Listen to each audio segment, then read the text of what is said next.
starting in order of who I see in the chat. Can I get a quick mic check from Ancelis? Hello. As I am immediately distracted, can I get a mic check from Caution Cat? Excellent. Let me turn you up, and that's as high as you go. Off to a great start. I can talk normally. That's fine too. Can I get a mic check from the red coat? Hello. Hello, red coat. Is your coat red? Actually, I'm wearing a teal one right now. Then all is not right in the universe, and we are doomed. Can I get a mic check from Tragos? Here.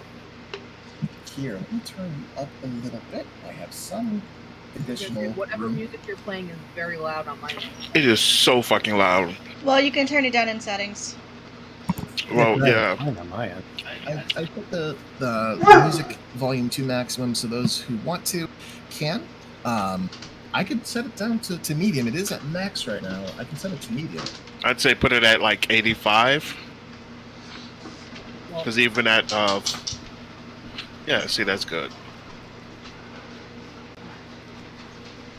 All right, I'd no say worries. it's 40 on my end and it's still really loud. Okay, so there is an option to draw the slider down in Roll20, or in the Windows settings you can make Firefox quieter. Well, I was told, hey, the music's good, so I just turned it up. But I can always turn it down. That's fine too. look, like, the music is good. It was just like, even at like 10% on my end, it was still like, almost distracting. Rad. And if music is above 1% for me, I'm distracted by it. So like, I don't hear what you guys are hearing. I just know what I've queued up, and I hear just a little bit of the bleeps and the bloops in the background. Speaking of bleeps and bloop, can I get a mic check from Google if you were just talking? So your mic is good. Yeah. Oh, okay. Settle down, stomach. What the fuck? You shouldn't be doing this. We talked about this. We had an arrangement. Okay, so before 7:45, I think now is a good time to start getting into this mess. If folks could please steel yourself, gird your loins, clench your buttocks, and not everyone at once, someone describe what happened last game.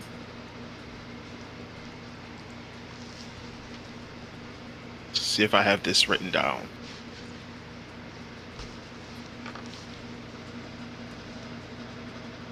I know we figured out that we were fighting a cogito hazard. Okay, I do have some notes from the first. Rummaging through the abomination, Vanya takes a sample and the party takes a wand and bracers, as yet unidentified, before burning the abomination's body. The party takes Sana and gets to the guardhouse where they meet Gerald Hopkins and Bastag Ironspike, who they update on the situation regarding the refuse pit, skeletons, kids, and wizard deaths. After totally not strong-arming a dog out of the pair, the party continues to Sana's home. Finding the parents Lloyd and Aswell, the party splits. Alina and Mbaje take Sana to the clinic. Heldy and Incognitus go to report the completion of the bounty, and Vanya takes the wand and braces to cross for identification. And in all caps, all I have left is Cogito Hazard. Goddamn.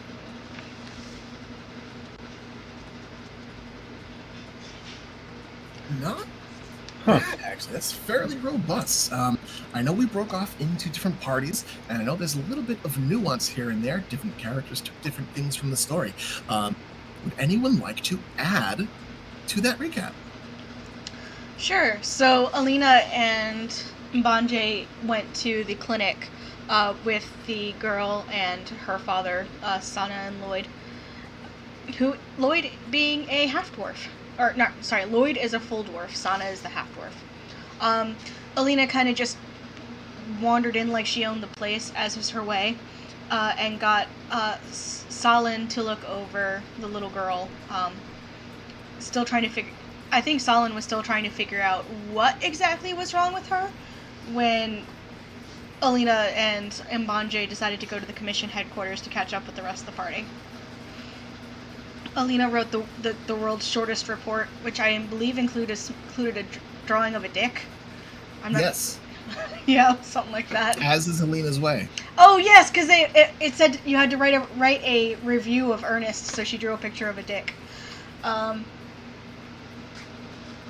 yeah, that was the big thing. Then they had to go talk to the Gunslingers about what they found. So, if anyone wants to fill in between there. We're calling it a hag. Oh right, we're calling it a hack. Much to Vanya's dismay, but reluctant agreement. For whatever reason. She's from Gilneas. She knows what hags represent. One does not trifle with a hag, even in jest. Yeah. It's kind of like you don't want to put that out into the world.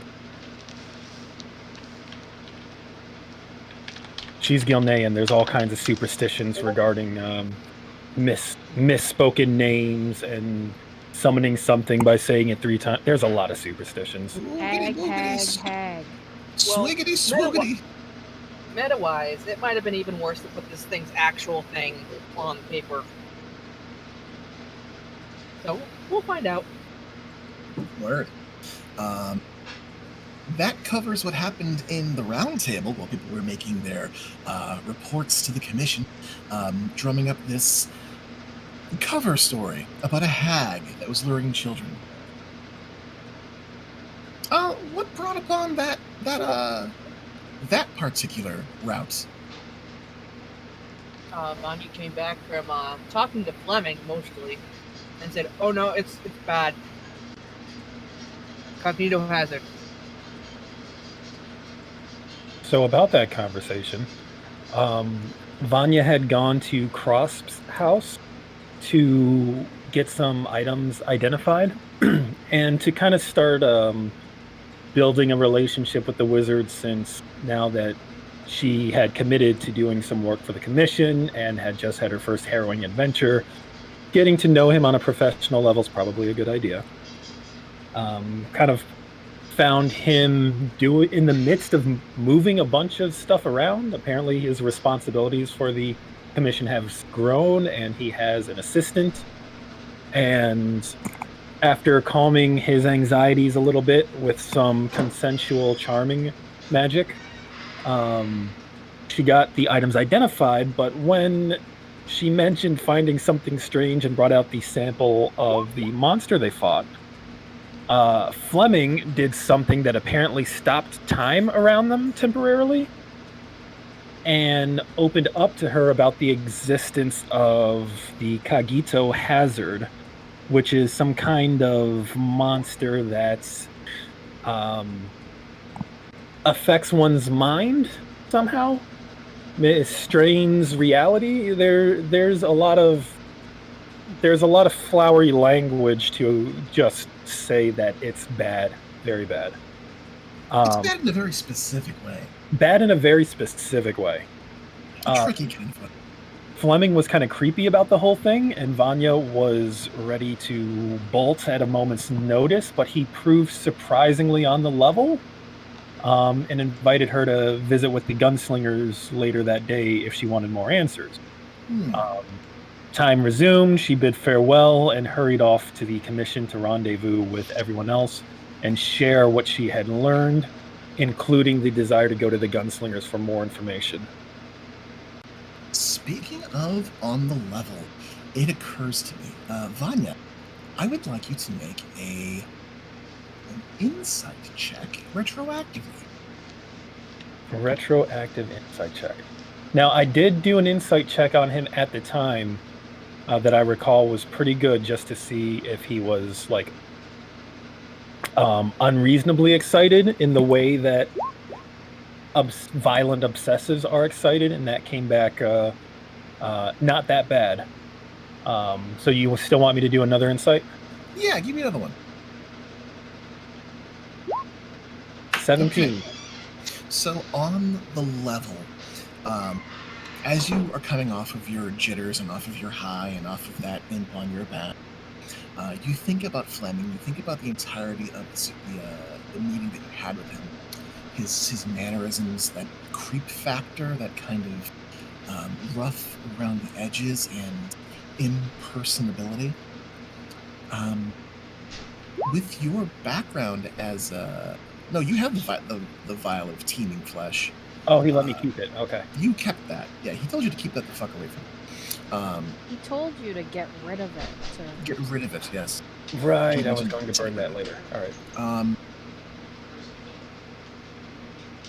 It kind of dawns on you that when he looked at you and implied that you two may have something in common, that he too may be haunted by something. It occurs to you, and you pick this up, is that he has a verbal tick when he speaks.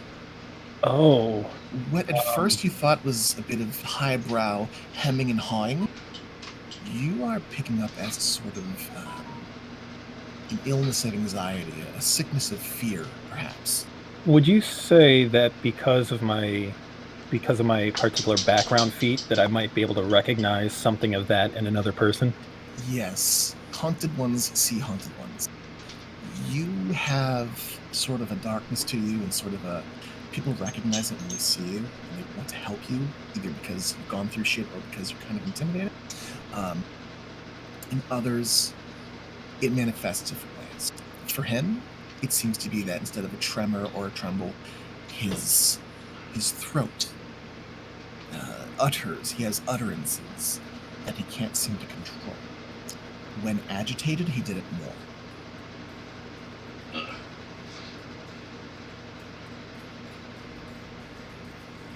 Good to know. Just a little bit of background, and you recognize, maybe this person has a similar background to you, and perhaps even a similar flaw. Well, probably not a similar flaw, but you might have some things in common. So, yes, after the meeting with Fleming, you made your way toward your friends at the commission headquarters at the round table. Alina gave you guys some really good hints and really good pointers about how to fill out this paperwork and how to do the 5-star ratings at the end, the survey. It was mentioned from Ernest that once he validates the information and gets back to you, he will make sure that you all get paid. Incognitus, you picked up on a little bit of cheekiness from him. Alina, you are certain that you're probably going to have to pick him up by the ankles and shake him to get your full pay. That's this is just nothing new.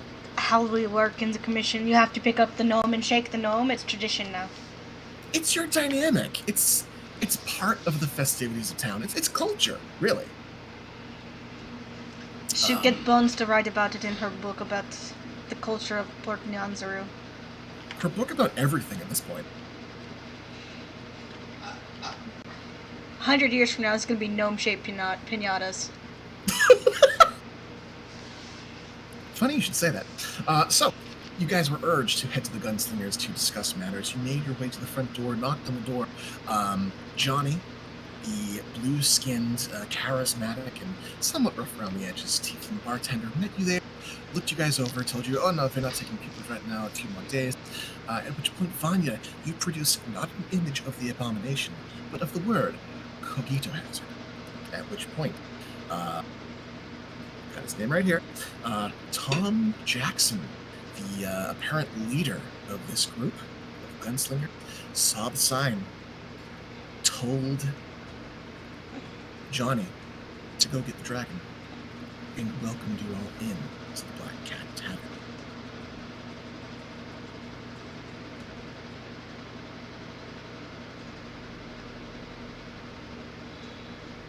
Gotta just check something real quick. Yeah, okay. As you all enter into the Black Cat Tavern, you find that your welcome is not warm. You see about 12 men and women of various humanoid races looking at you, surprised to see people entering, surprised to see an entourage entering. Incognitus, you see a number of them look toward you in surprise and curiosity before noticing the rest of the doorway. Some of them reach toward their sides, not quite touching their firearms, but wary. Concern evident on their faces. scent of cigar smoke and ale is heavy in the air. It is dimly lit inside of this once festive, beautiful tavern.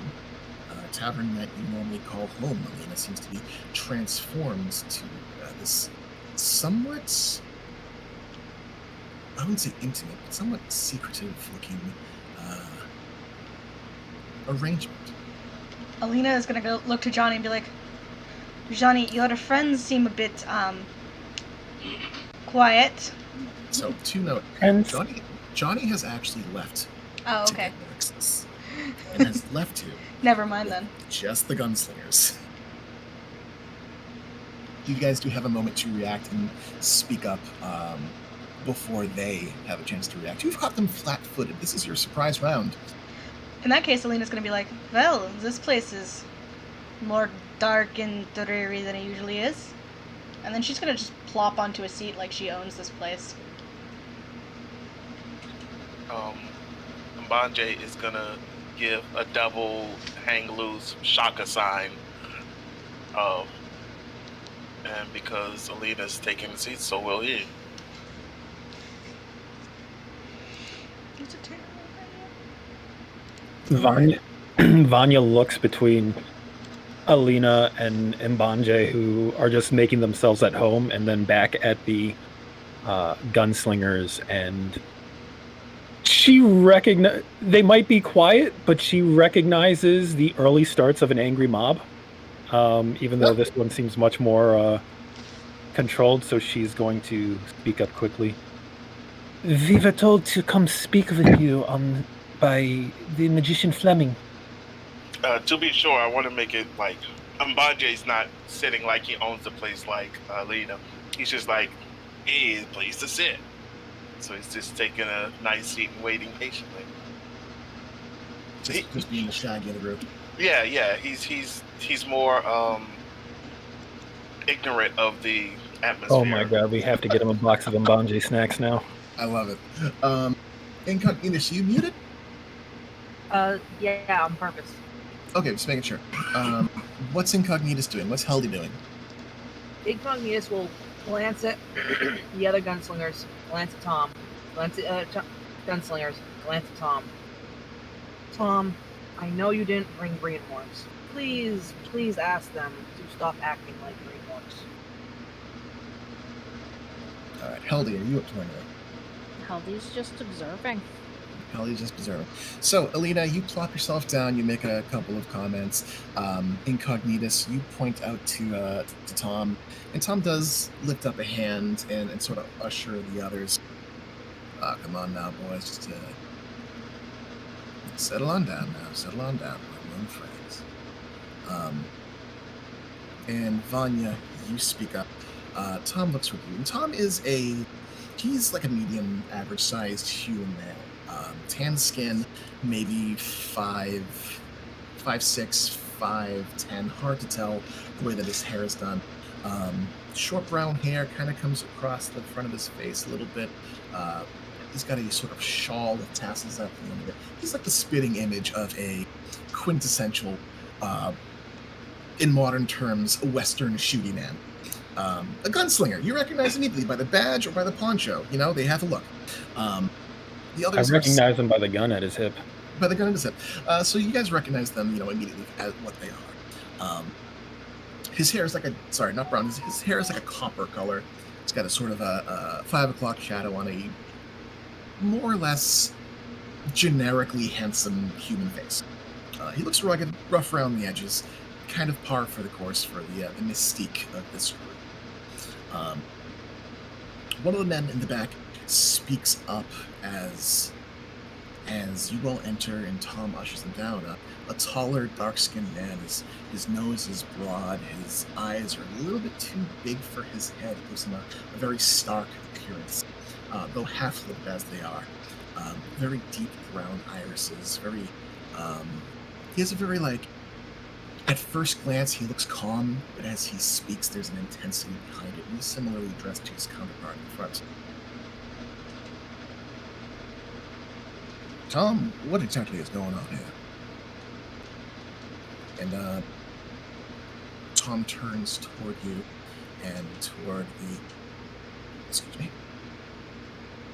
gathered men. Well, it would appear that Incognito and new friends have stumbled upon a lesser known secret, I guess. The world. This one right here. Ma'am, I did not get your name. And he glances at you, Vanya. Lady Vanya. Lady Vanya. Lady Vanya, do you mind producing that image that you had showed in front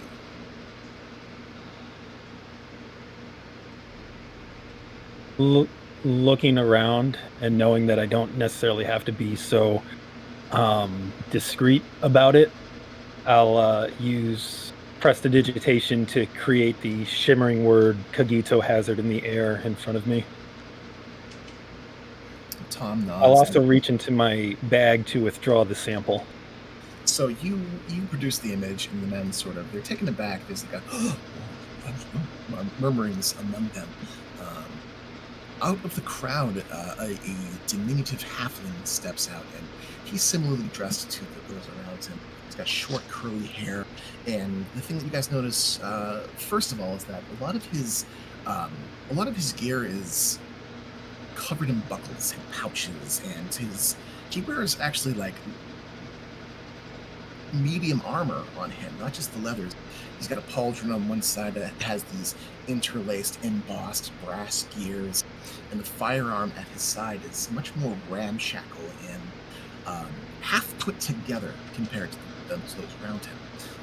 Sitting on his head are a pair of goggles with little jeweler's lenses on. He comes out as you produce the material, a vial of gray leathery flesh inside of the vial.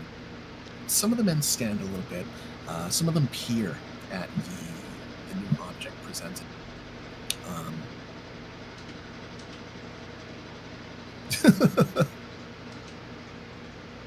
And Tom folds his arms.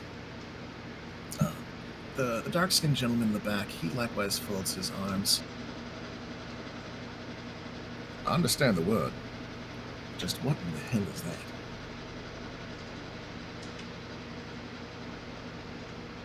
This is a sample of the beast that we dealt with. The creature that Fleming called the Cogito Hazard. The halfling pulls down their goggles and approaches you and looks over the vial. He doesn't touch it, he just look at it.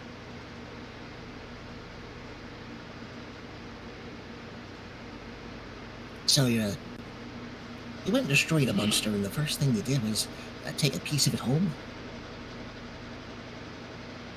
What's the rest of it? To study it. More. We burned it. He lifts up his goggles and nods toward you. Oh, well, that's probably for the best. He studies the vial for a few moments longer. Tom moves around inside of the somewhat cramped room and stands with his back to his allies in the far side of the room. And with arms folded, he addresses your group as a whole as you're all kind of gathered together. One moment.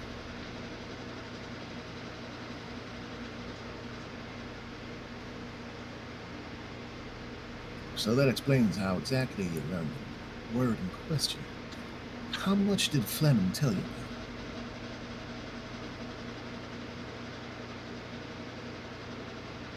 A little bit. He was very good at driving home the danger of the creature. As to its nature or where it came from, he was not quite as forthcoming. Well, it seems you've gotten yourselves into a bit of a mess, and there's not exactly a way to back out of it now. If y'all don't mind, I would greatly appreciate what is said inside of this room does not leave this room. I don't know if I can agree to that. I don't speak for the lady, but I absolutely can. There's a little girl who is very sick, who has had an encounter with such things. If You see at the mention that Tom squints just ever so slightly.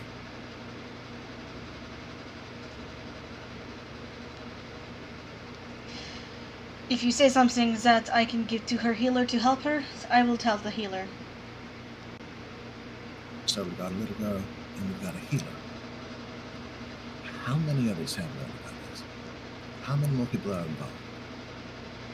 Who have either met the creature or have been told about it?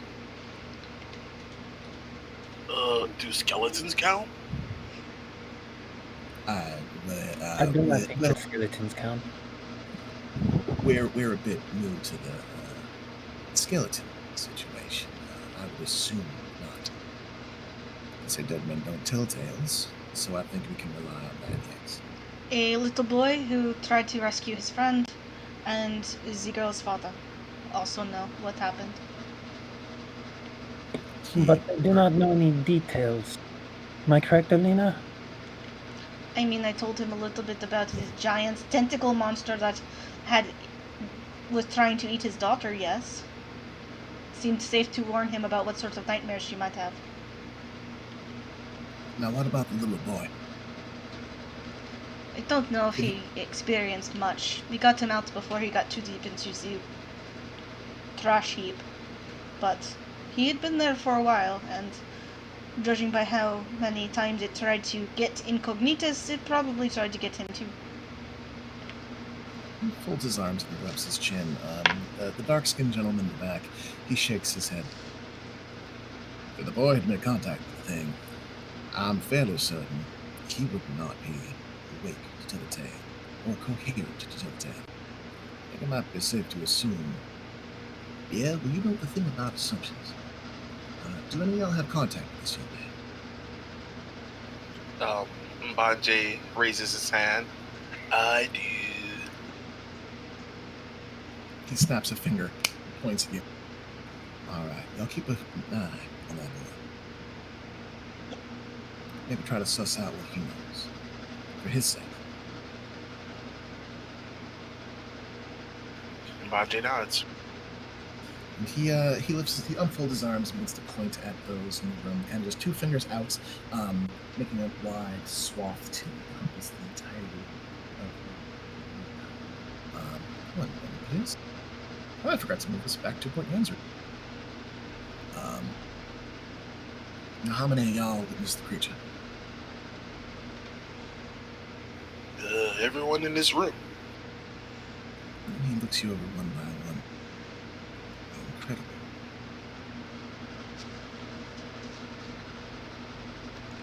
And y'all, on the left, he looks toward Incognitus and raises his brows a little bit. No intrusive thoughts, no thoughts of suicide, no eating refuse. Thoughts of suicide? I'll get to that in a minute. Beyond the burning rage of being confused for a child once again, no. Alright, angry is your MO, so I'm inclined to believe that you are on the level. He then points toward those in the room. We've Interesting. just encountered this creature earlier today. I do not think we had any opportunity to have any nightmares as of yet. He nods a little bit and looks toward Lena. Alright.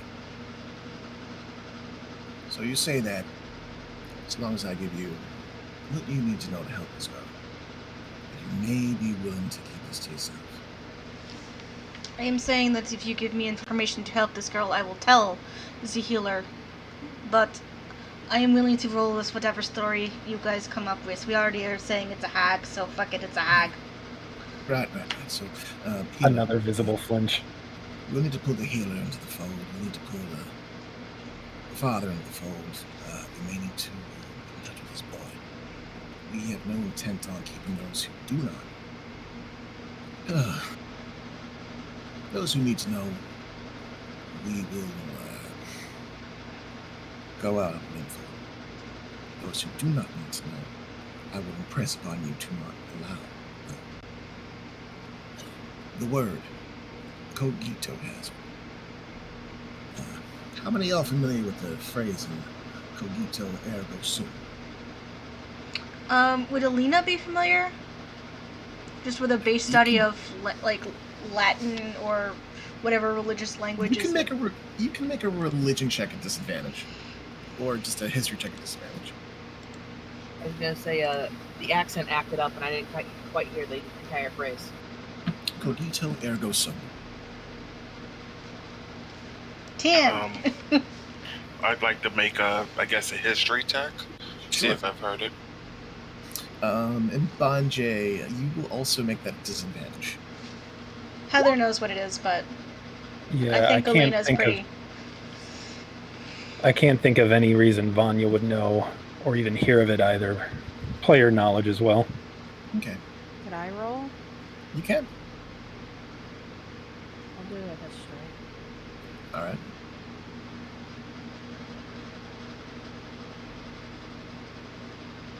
I might 24. roll whatever I did to figure out the cognito part last session. Incognitus, you can roll history or arcana, religion. They're all ints, they're all -1s, whatever. I'll do. Well, we've got. Heldy did history. Yeah, I'll go with Arcana, just to Okay. round it out. sure. Yeah. All right. So, those of you at disadvantage, merely due to the fact on this island and haven't really been out to the greater world. Heldy, you've spent time sailing with many, many different people. Incognitus, you've been traveling with arcanists and with philosophers, mostly protecting them from shit. Sometimes harpies, sometimes, terrible other things. Banjay, you actually heard the phrase spoken from one of your clients who is a little, shall we say, relaxed at the moment. Cogito ergo sum, it means I think, therefore I am. Heldy, much the same. You've traveled with many people on the waters, on the waves, those who have read books and studied the greater philosophies of life. It's one of those things that really smart people say or really profound people say, and sometimes usually doesn't really mean much in the moment. Those of you who got below a 15, it's kind of, it's Otonim. Tom begins to speak up. I think, therefore I am. Cogito, I think. Ergo, therefore, some I am. The phrase, Cogito hazard. I think. Cogito. Hazard. A risk or danger. This particular type of threat is one that only becomes manifest, only becomes a danger when an observer, whether it's you, me, or sentient creature, even some animals, sense its presence, either by taste, touch, sound, sight, or if you think about it. The wide array of complications that can arise from such a creature are vast. Thinking about it, feeling it, observing it can produce negative effects on the mind, physical pain, thoughts of self-harm, changes in personality. For more particularly tricky things, once they've gotten into your tops the brain a few times, noggin, for lack of a better term, they may begin to propagate, either by your hands or through manifesting, using you as a conduit. Cogito hazards are the realm calamity, or as others might call the aberration. And as he speaks, you see the dark-skinned gentleman in the back. He tightens his grip around himself, with arms folded. The halfling nods knowingly in his direction.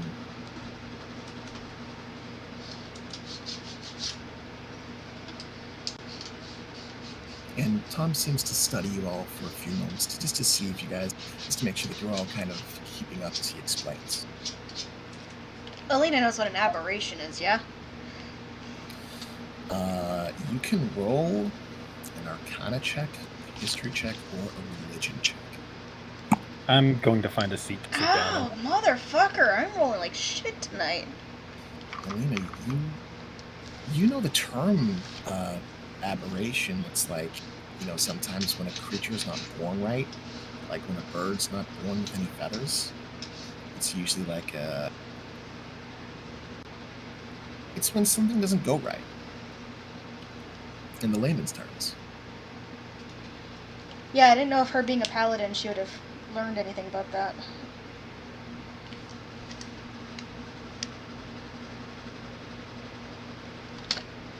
This would be news to you. Perhaps something to bring back to Chantal.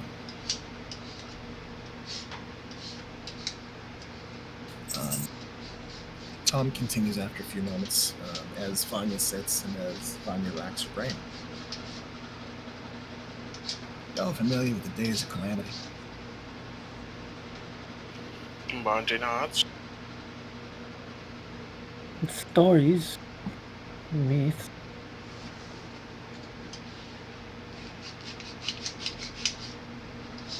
Stories and myths. So,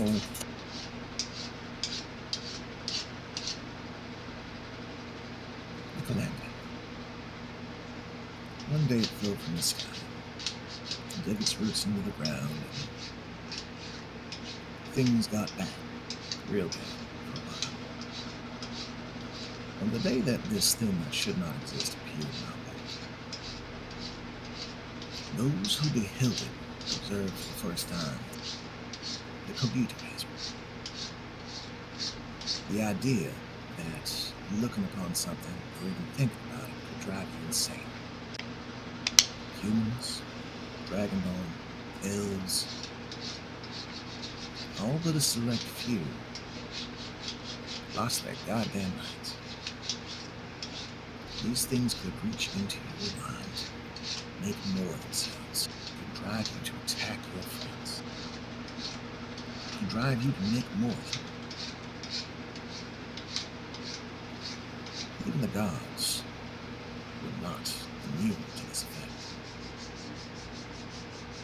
After a good long while, it was decided by the glances upward by those higher than us, the only thing that they could do was seal them away, along with themselves. About 700 years. He looks about those in the room behind him and to the side of him. Our order has stood against us, and other things that go back to them.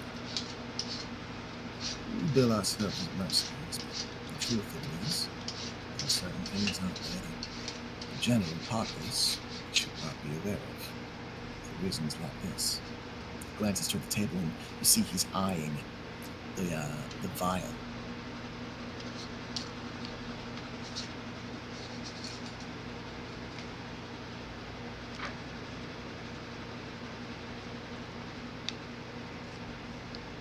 At this time, the door behind you opens, and you see Johnny.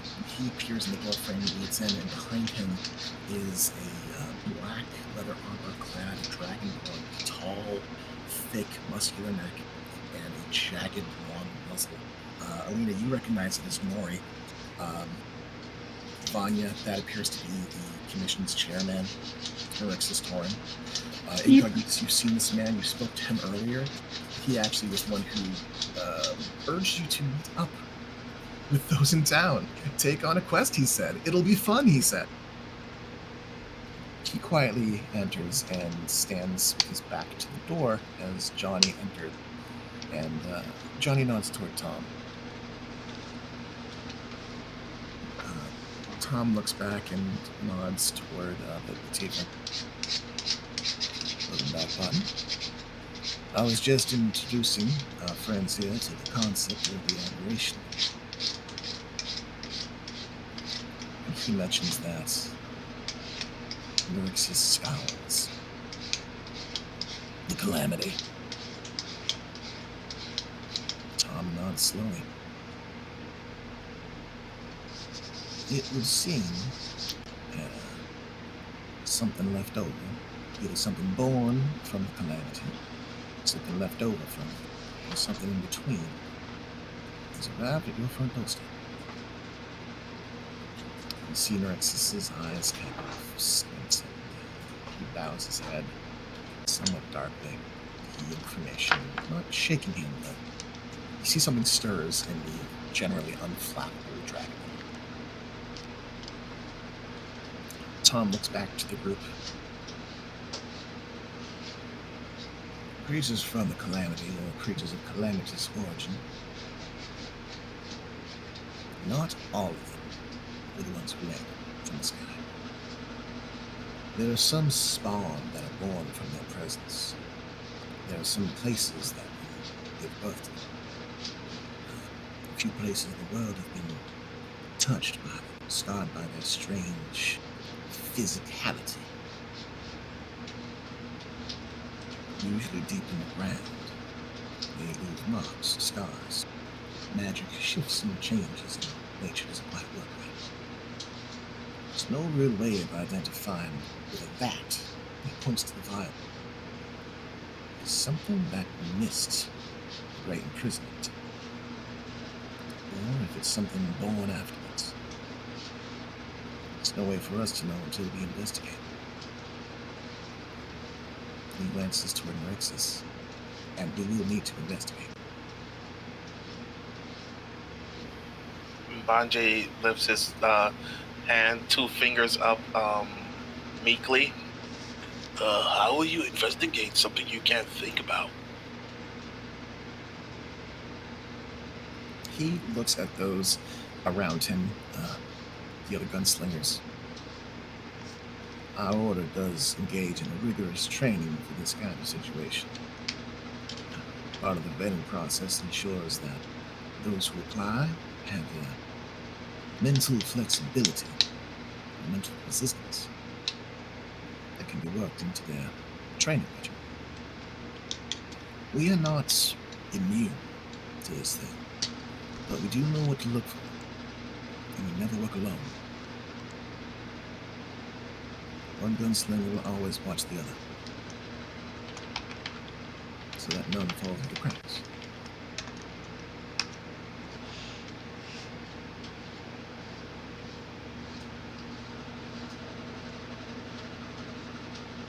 Well, now that we know, is there anything we need to do?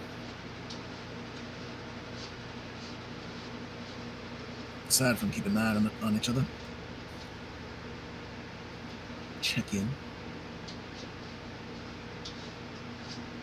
To be certain, we will be keeping an eye on each and every one of you. Vanya squirms a little bit in her seat. Now, that is not a threat, but a word of kindness. Though, that said, the effects of the aberration are usually instantaneous. Generally speaking, you either lose your mind or you don't. Sometimes it's because you've seen something that's even scary. Sometimes it's because you're alone and you can just laugh at it. Oh, that's it. That's proof I'm in them. And I'll look at Mbanje.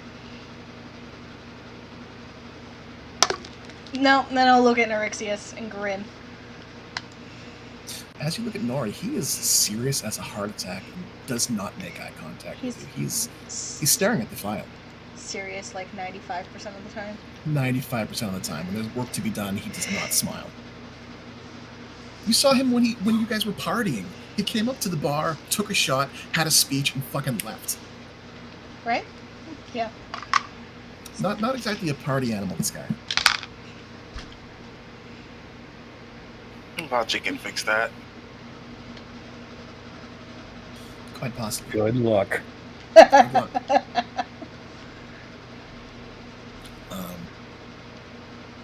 A few more moments pass, and Neurixis speaks up. Paperwork can be pulled to ensure you get your investigation. You should have access to the refuse pit in the morning. However, I feel it prudent to warn you. The new city council will need to decide what happens next. The entirety of the council may not need to know, but their representative will need to meet you and enter into the fold. Tom sucks his teeth and folds his arms. God damn, this list just keeps getting bigger and bigger.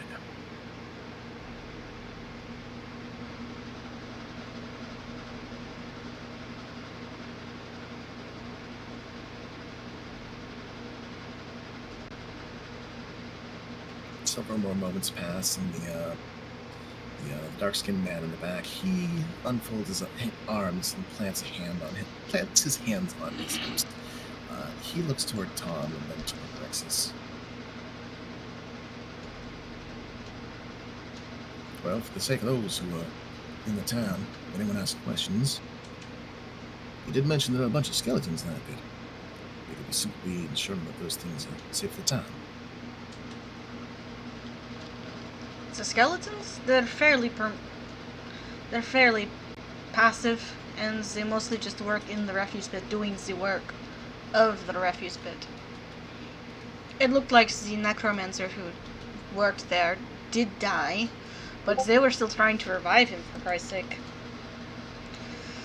He nods in your direction until a part where you mention reviving, and he kind of squints, and there's this very faint bit of a cringe on the top lip. They were doing chest compressions to try and get him to come back. Yeah, but he was dead for like. He was super dead. Super dead. Right. Kind of sad to see. But if the town has questions, that could be uncovered. And Tom nods a little bit and then looks toward Neurixis. I don't suppose you put that into your paperwork. And Neurixis implies his head. I'll see what can be done. By the morning at the latest.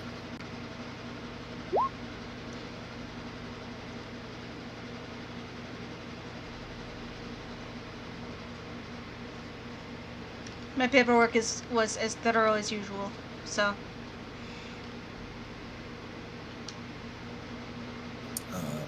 There's a few moments pause as you mention that, and Tom turns toward you.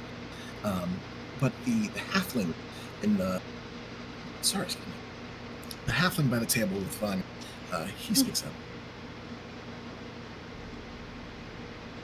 Oh, you've already put in paperwork? Yeah. I hope it wasn't too telling. What exactly did you tell him? My paperwork said I came, I found the hag, I killed the hag, I saved a little girl. Oh, And that's then- perfect.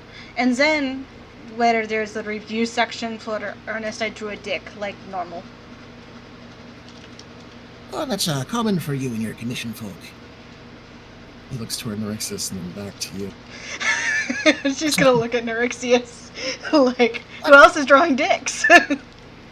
That's quite an interesting part you have. Quite. And Neurixis actually passes you a glance, Elena, and he focuses on you with his almost lamb and yellow eyes for several moments before turning his attention back toward Tom. Tom looks back and, well, Mr. Chairman, city council or not, I think you can understand that it would be important to keep this as quiet as possible. I've been told that there's a little girl involved, there's a dwarven man involved, there's a healer involved. Sullen. She will keep quiet for the sake of the town. I will speak to her. Right. See if you can't suss out any information that the dwarven man might know. Big man in the back, he points at Mbanje. Says that he can get in touch with the little boy who was exposed to this. So hopefully we can nip this all in the bud and not cause a mass hysteria and panic for this creature thriving, if this creature's still around. Right, I'm going to need you to use more words than nip it in the bud, because I have seen nip it in the bud mean kill all the witnesses, so, like, maybe more definition on that term. Narixis glances at you, and he doesn't bark, but his response is quick and sharp. There will be no killing of citizens in Yanzaro. He glances toward Tom, who is taken aback slightly. Who licks his teeth slightly.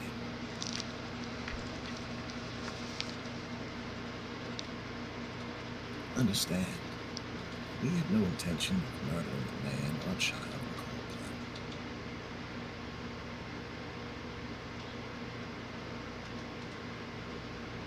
There may be methods, if this thing is propagated, to set things right. We know of alchemy, potions that can be brewed, that can purge certain thoughts. Melvin, you've mentioned magic before. He glances to the halfling with the goggles. You've mentioned magic that can be used to make people forget things.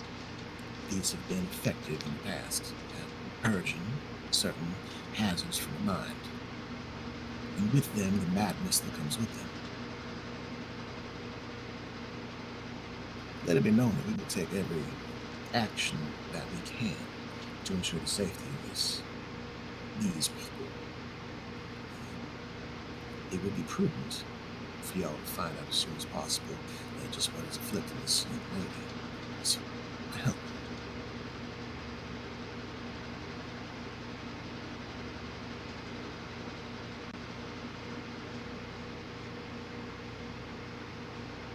Of course, while those mitigating elements are being procured, be it alchemical, spiritual, or wizardry, it may be important to keep this person isolated if they have been exposed to these things. If there is a potion or an alchemical remedy, would it be possible to learn how to create? I know a bit about mixing such things, and it sounds like this is a very dangerous threat. Dangerous to the afflicted, dangerous potentially to everyone around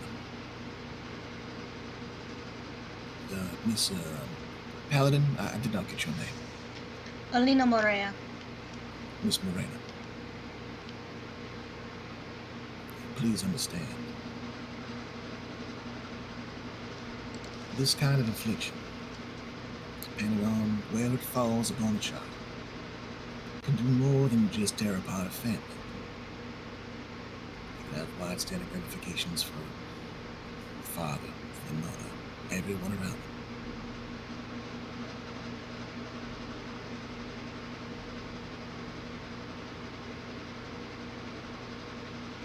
If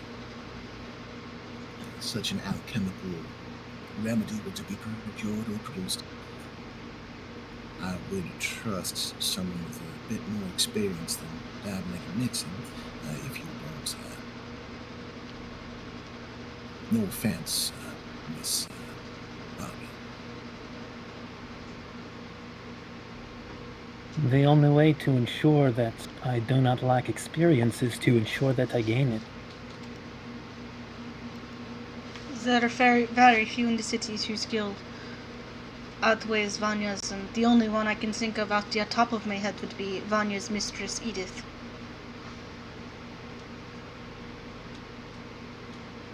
Narixis nods at the mention of Edith.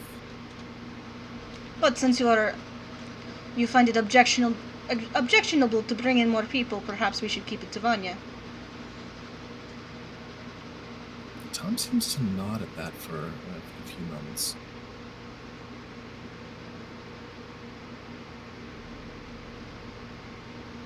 Seems we're caught between a rock and a hard place. She is underselling her skills for what it is worth.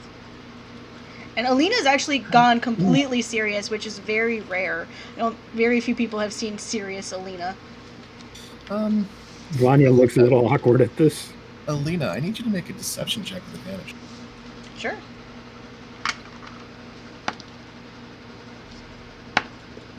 Use your roll dice if you got it. Oh, I am. I'm rolling with real dice. Oh, that's so good. That would be a 24. 24. Sec. Tom rubs his chin and nods in your direction, Elena, and then looks toward Vanya and inclines his head.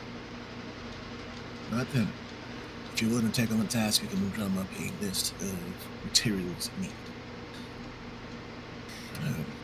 This concoction in question is not entirely safe for those who will attempt to brew it.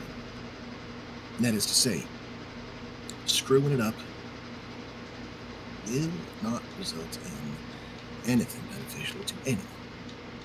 I would recommend you get in touch with Flan. He is not an alchemist, but he knows of the craft, and he may be able to lend assistance.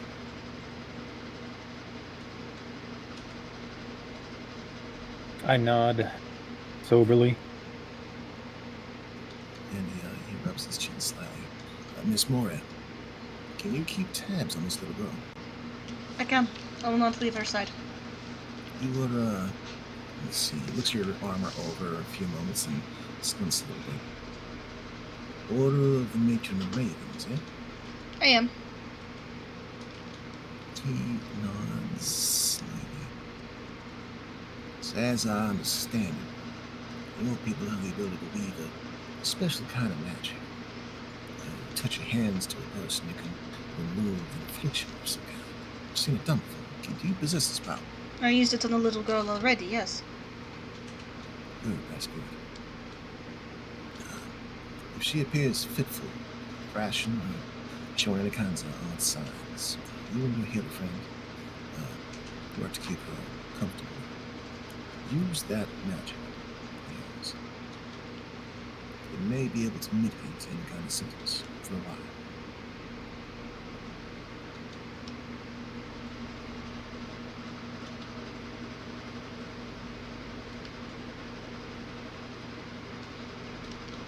Alright.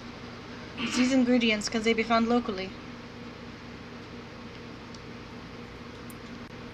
Tom lifts his hands and kind of looks about.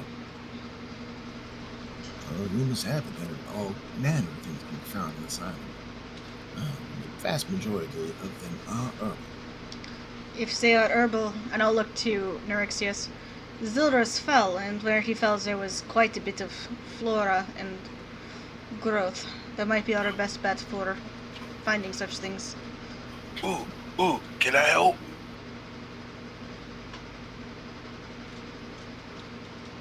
I don't see why not. As you look to Nerexus, he closes his eyes and nods, and you can see your gears turning as things seem to be clicking into place. And Banja, you bring up helping, and Nerexus looks in your direction. I think the more people who are gathering these ingredients, perhaps the better. Well, of those present, at least. If we could have a list of the herbs and plants you're looking for, I may be able to find them. And I look over at Mbanje. The Zilrus has not fallen very far from the city. We could take a short trip out there and see what we might be able to gather. Absolutely. Tom nods. Right, seems y'all already have a plan to work on. We'll bring up that list and we'll get that ready for you, and he looks toward the halfling. Well, I can have it made in probably by morning. I have to do a little bit of research.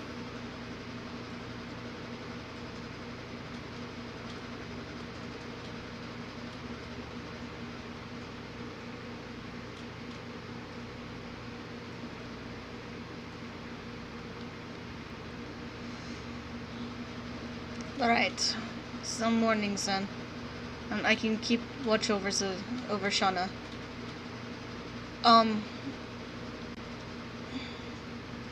Will you send someone to read in Salin, or should I try to explain what I have heard here? Erixus turns to you, Alina. I can see that Pharaoh is informed about the situation.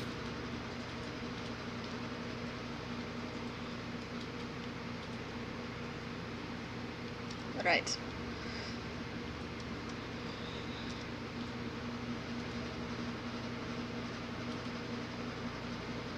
There's some murmuring among those gunslingers in the crowd.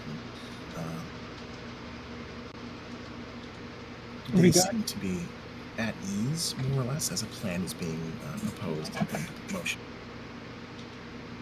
Vanya will also lean forward. Before leaving the city tomorrow morning, though, I do need access to the landfill. Briefly, I left something with a few of the skeletons there, and I would very much like to claim them. Tom's arms unfold and he looks in your direction and nods. Subhana. Norexus speaks up and we can see to it that the investigation will be accessible by those present. Thank you. He nods again. It's a curt, sharp nod.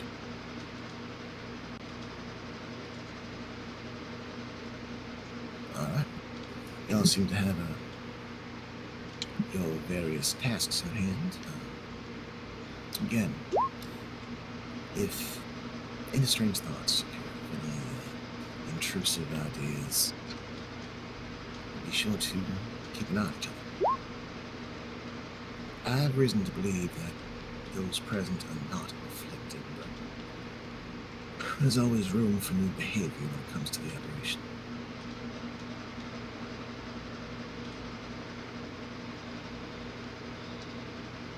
And are there certain behaviors that are more prevalent or more likely to develop than others? Melvin speaks up. Well, there's violent outbursts, there's suicidal tendencies, there's depraved behavior, things that you normally wouldn't do, eating certain foods that you wouldn't. And when I say food, that's a very loose term. I'm referring to rotten things, spoiled things, refuse, droppings, dirt. Similar to a disease called pica, I believe. Building strange monuments, charting arcane Vanya looks pale as the list grows on. Formula that makes no sense whatsoever. I mean, it's madness. Sudden onset madness.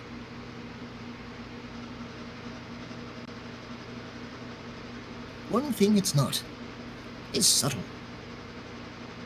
Quite the opposite.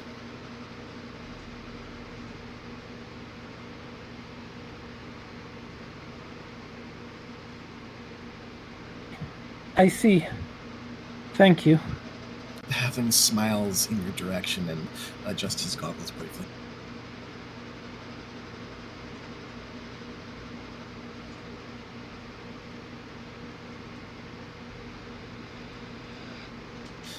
Norixus then looks toward Tom.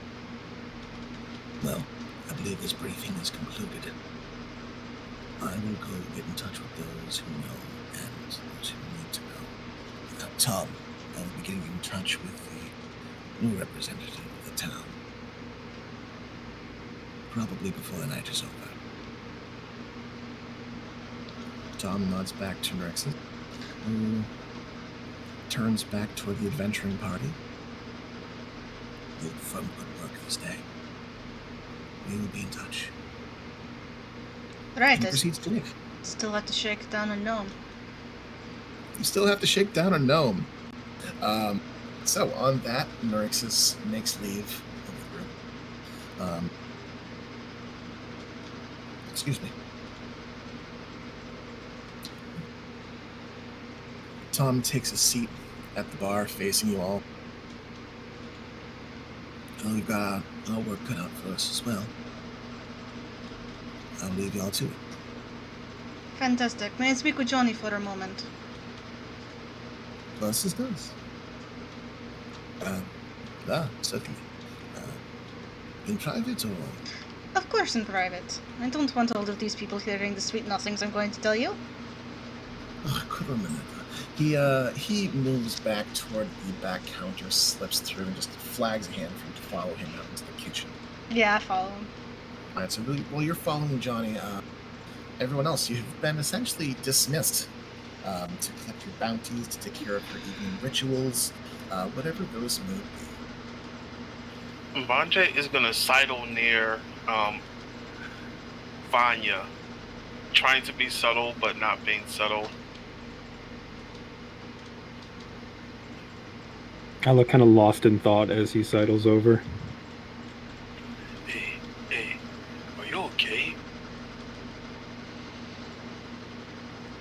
What? Yes, I'm as okay as one can be upon hearing all this. Are you sure? Because if you're feeling any thoughts, I seriously may have something to help mellow your mood.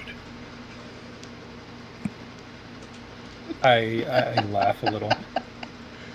Oh, I am very capable of creating things to mellow my mood, but... And I cock my head a little bit and kind of focus on him. I would like to see what you have. Okay. He will pat himself down, and produce, eventually, a kerchief with something rolled. They've probably seen it. Actually, no, because no one else was with him. It's basically a roach. It's a rolled leaf, dried, with other flakes in it. So, just very slowly smoke this. Don't get it stuck in your lungs. Breathe in, breathe out. Nice and slow if you're new to this. And not all at once. I sniff at it and... DM, do I need a roll to... No, you know a doobie when you see it. Yep. Oh. But it's good quality. It's actually it's got a it's sweet. There's that skunky undertone, but it's actually not as offensive to the nose as you would expect. You know, there is a herb that grows outside of town that I think might be able to increase the potency of these. Hey, long, tall, and weird. Where's mine? Long, tall, and weird. I didn't know you wanted anything. I promptly offer mine to Heldy. Yoink. Thanks kindly. While you three are breaking bread, Incognitus, what are you up to?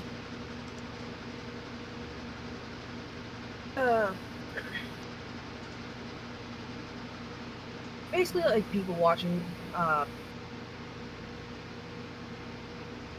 keeping my head on a swivel because, like, I know we pretty much wrap things up for the night, but at the same time, Yeah, it seems like things are sort of starting to mellow out. People are filing. Well, they're not filing out, but the chairman has left. You guys have left to your own devices. Alina has mentioned shake him down a gnome, and you are acutely aware that you have not collected your money yet from the commission headquarters. I'm also aware that I might have to help her shake down a gnome because, god damn it. You might have to help shake down a gnome. So with that, Alina, you make your way into the back kitchen. It's dimly lit. A lantern is lit, but the flames are kind of just dimly flickering. The curtains on the back door are drawn. The place seems to be sort of locked down. Johnny plants his hands on his hips and looks you over, briefly glancing to the side and behind you to make sure that no one else is followed. All right, what is going on? Well, two things. One thing is not as important. The first thing, how worried do I need to be about your friends? They seem intense and a bit sketch.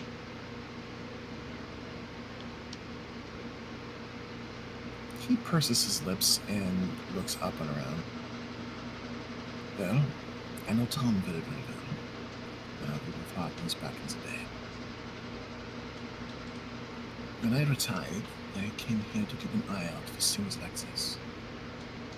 I had reached out to the Gunslingers several times now in the past, not based upon finding signs of operation, but simply looking for the resources, looking for perhaps getting a chapter house here for the sake of keeping an eye out for assassins.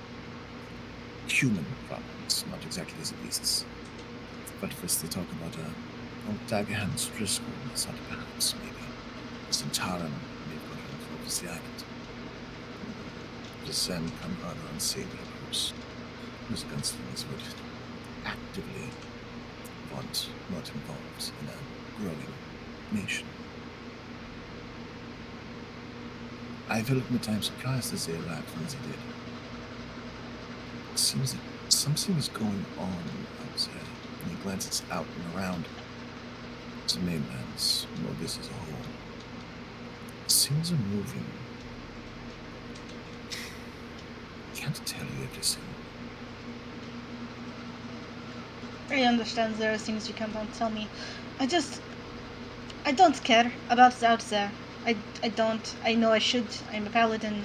But I care about my family and my home. I care about the people here. You're a poor child. I am. So the rest is nothing else. Home is what you have. I understand. These are very intense outsiders talking about erasing people's memories at the least. And they are very vague. And I understand that they perhaps have to be very vague, but Yeah. There is a reputation about the vagueness, and it is frustrating, especially trying to maintain a conversation without talking in half-truths. I can assure you this.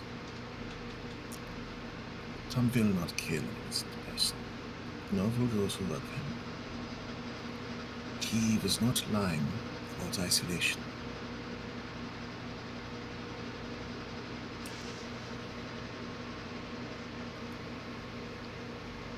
The horrors that a person can endure while they are under the effects of the apparition, if they've made contact with its members of the calamity. The pain and mental anguish can be a fate worse than death.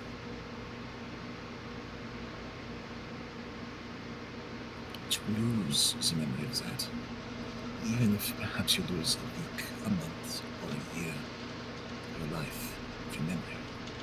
that is not a worry. I don't trust them. I trust you. And if you say that they are fine, I will trust your judgment of them. He closes his eyes and he nods. They're on the level. Alright.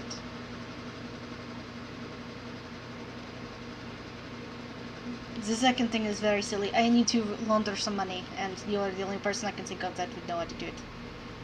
Launder money? What the fuck are you talking about, laundering money? I want to donate What have you been doing? It's not as serious as you think it is. I would like to donate most of the money I made on this mission to the clinic, but I don't want Salin to know that I was the one that donated it. Because then, money in the relationships makes it weird.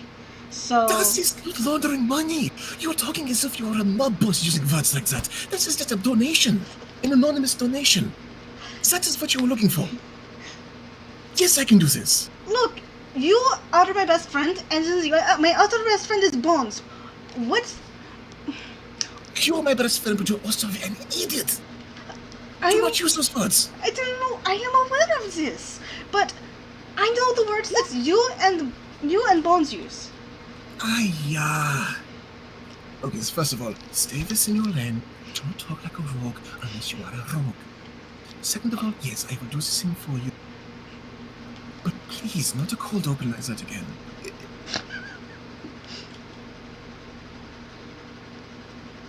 Wonderful. That's good. Done. I will do this for you. Just throw me a pouch with a note and I will make sure that they get the donation. I don't know why you don't just give it to her. I think she would appreciate it, but whatever. I don't want her to like me for the large amounts of sums I can give her. I want her to like me because I work hard and clean her floors and am a submissive bitch. And he sighs. I get it. But I have no use for it, and it should go to a good place. Very well. I will see to it. Wonderful.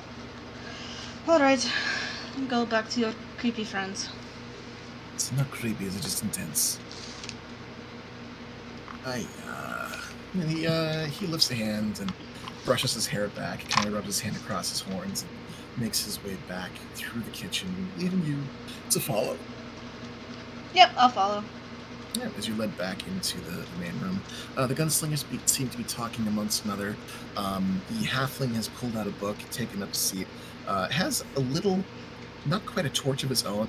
It appears to just be like a pole sitting inside of like this brass cauldron, and the pole is just glowing with this ambient pale white light. It's refracted by the metal, kind of intensifying it. And there's no flame. There's no flicker. It's just a solid light as he studies his book and goes through it. Tom appears to be talking to the dark-skinned gentleman in the back. They just seem to be discussing the points of what their plan is, this investigation, whether or not they're going to have to hire people to help dig, or they're all going to have to dig, leaning toward the latter, and whether or not they can get the poll, the paperwork pulled. You guys hear this kind of conversation if you turn your attention out. In time to get things started in the morning. There's some complaints about bureaucracy, but they seem to be used to it. You need paperwork pulled.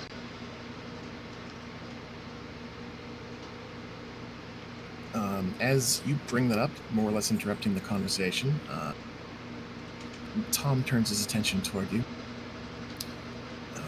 Yeah, as far as Burks has mentioned, there had to be some kind of paperwork pulled by the town council that'll give us the legal standing to perform an investigation. If you need help untangling any paperwork, talk to Muriel in the commission. She is the best at all of that, even non-commission stuff. We've heard word of Muriel. She's a bit of a taskmaster. I'll let her know that Miss Mori sent me. Do. He nods and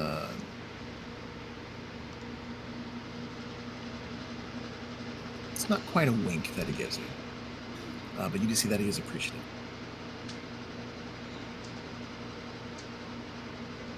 So you see the two, they start to drift back into their own conversation, just continue to discuss, step A, step B, step C, step D, as the rest of you are turned out to your own devices. As you approach the group, your adventuring party, for lack of a better term, you see that they're having a discussion about various herbs and spices. Incognito's head is on a swivel, just kind of people watching and listening to the various tasks at hand, the various topics of arts, horticulture, being conversed about. Oh, Banjay, you just reminded me of something. And I'll untangle the really garish wand that we had found, and I'll hold it out to him. I was able to get these identified, and judging by your interest, I think you might be amused by it. Amused? What's it do? It is a valuable tool for casting magic, but there are some interesting qualities.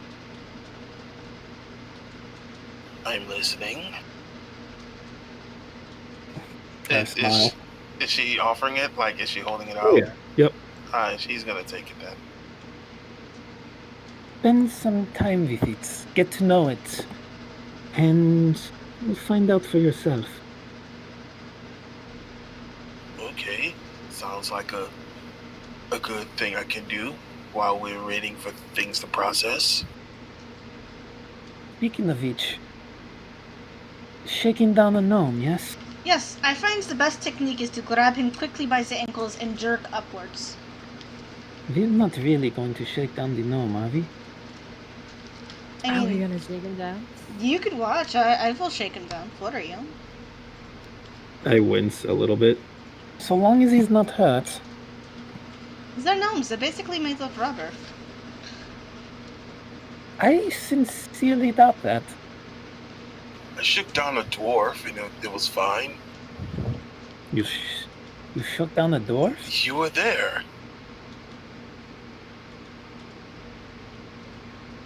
Which dwarf was this? I read his name out. Hold on. Bagstack? Yeah. And Bajay had him like held up for a while until his partner came and was like, please put him down. Oh. Oh, you held up the unhuman. Oh, there was a human? Okay. Yeah, there's a human. Gerald Hopkins. is a human. Yeah. Gerald Hopkins is a human. Pushing around the dwarf, that has a very distinct flavor to it. Oh yeah. One does not simply shake down a dwarf. So as you guys mentioned, the shakedown of Ernest. He's probably going to be at commission headquarters if he's not out on the town spending 400 plus gold. Yes, let us go find the gnome and collect our bounty. Right, he's probably back at commission headquarters by now. And Bajay nods sagely. Cogito ergo sum. That cigar you were smoking smells funny. And then Alina will just head out. It's not a cigar. To be sure, has anyone actually lit it? No. Okay. You guys Oh, just never carry on. mind then. All right. So I have placed Heldy's marker on the board. You guys head toward the guild hall. Yeah. Yep. You guys enter out. Let's get some different music going. Wow, let's keep this music and pretend that like it's deserted now for some reason. Everyone's gone. There's not a single soul out there. If one of the tabaxi is at the gate, I'll just... I forget which one. It's Flask is... It's Nails is on the gate and Flask is with Muriel. You got it reversed. Oh, okay. No, Flask is on the gate and Nails is with Muriel. Yeah, you got it right. So I'll yell up to Flask as we arrive. Did Ernest comes this way? I need to shake a gnome.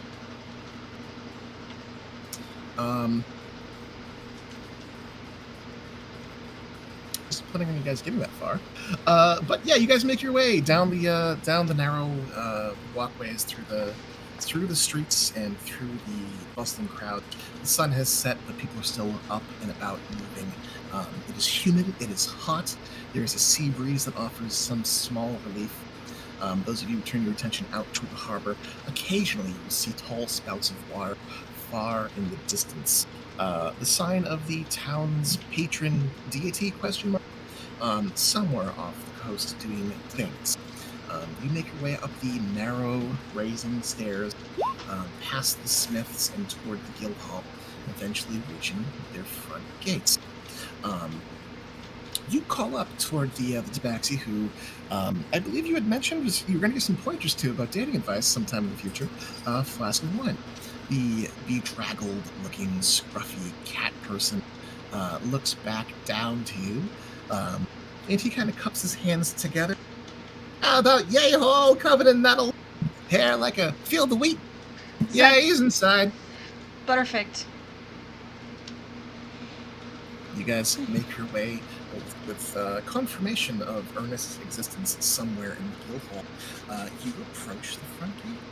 As you do, Alina, you are the first to spot as that tow-headed little bastard makes his way out of the front gate.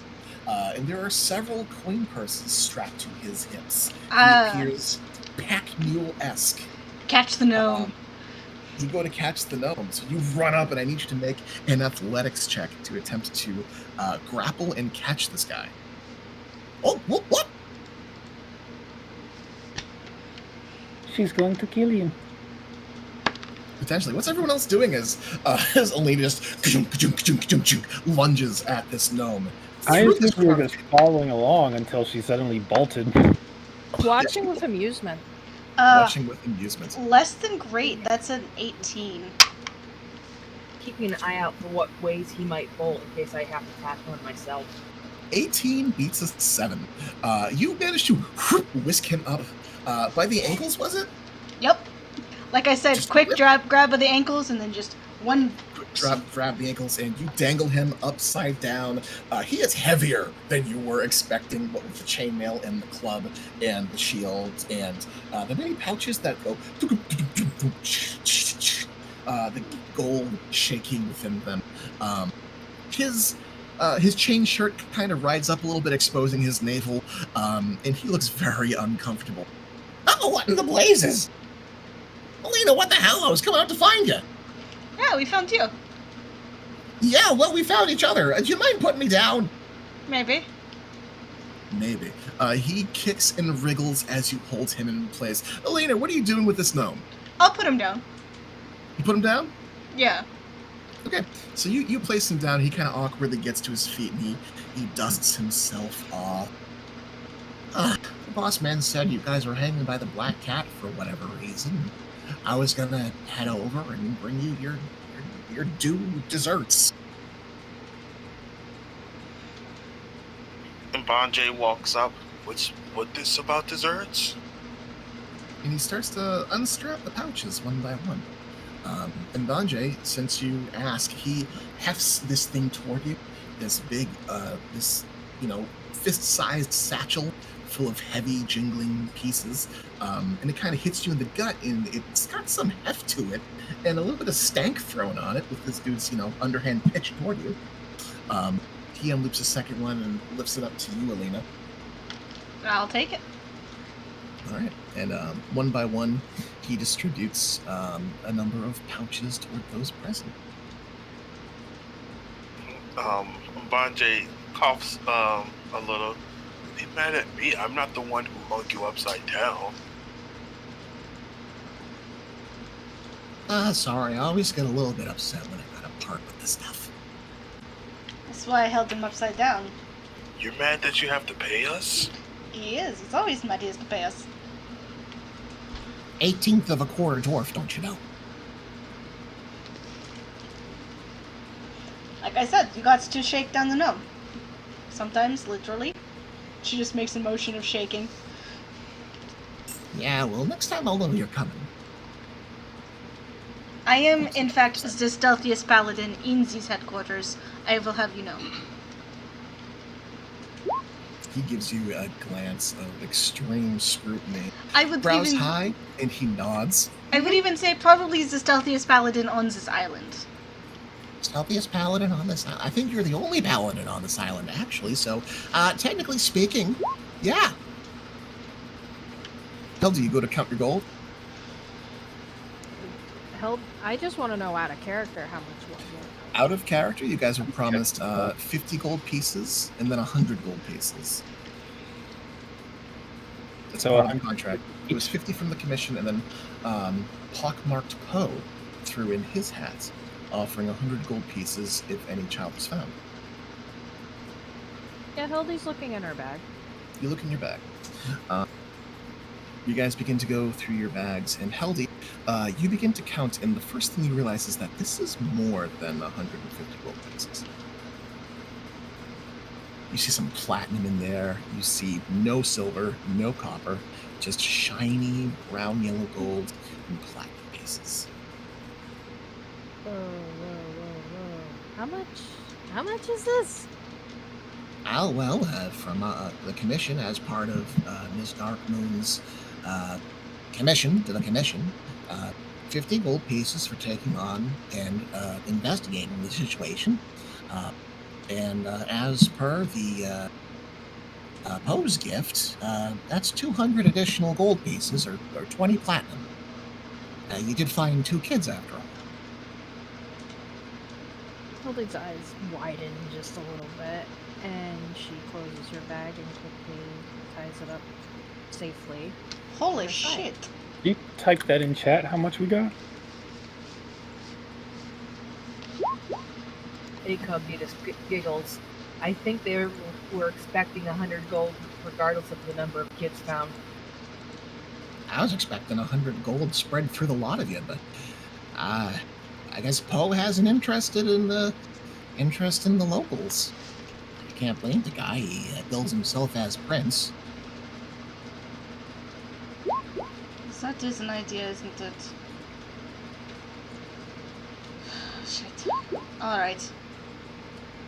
I think I will need to speak with Poe before all of this is over, but I have to go back to the clinic now. Well, all right then. I guess y'all are going in your separate ways. And well, since you're here, that means I've got like 15 minutes to myself. I can go see a street vendor and get a kebab. Ernest, There goes my kebab. Yeah. a question for you. If I were like, I would be able to requisition armor through the commission, yes? What's a lady like you need armor for? It's not for me. Oh, I'm just curious if what the rate is if I wanted to acquire some armor. well, since well, I mean, you've things have changed a little bit since the restructuring. But normally, a commission member would have their armor requisition. Either part of your monthly stipend would go, or if it's something small, it would just be given to you. Depending on the armor itself, they'll have to do some quick math to tell you how much you won't be getting. But unfortunately, things are changing. Out of curiosity, and hoping you might be able to be the one to assist me with this. Actually, I may have more questions for you in the coming days. Oh, certainly. I don't mind asking some questions myself if you're amicable. Thank you. You're welcome. And he said he had wanted to ask questions as well. Yeah, he mentioned asking some questions in the future if you're amicable. So long as they are appropriate, I do not see why not. Can I insight check this conversation? You can insight check this conversation.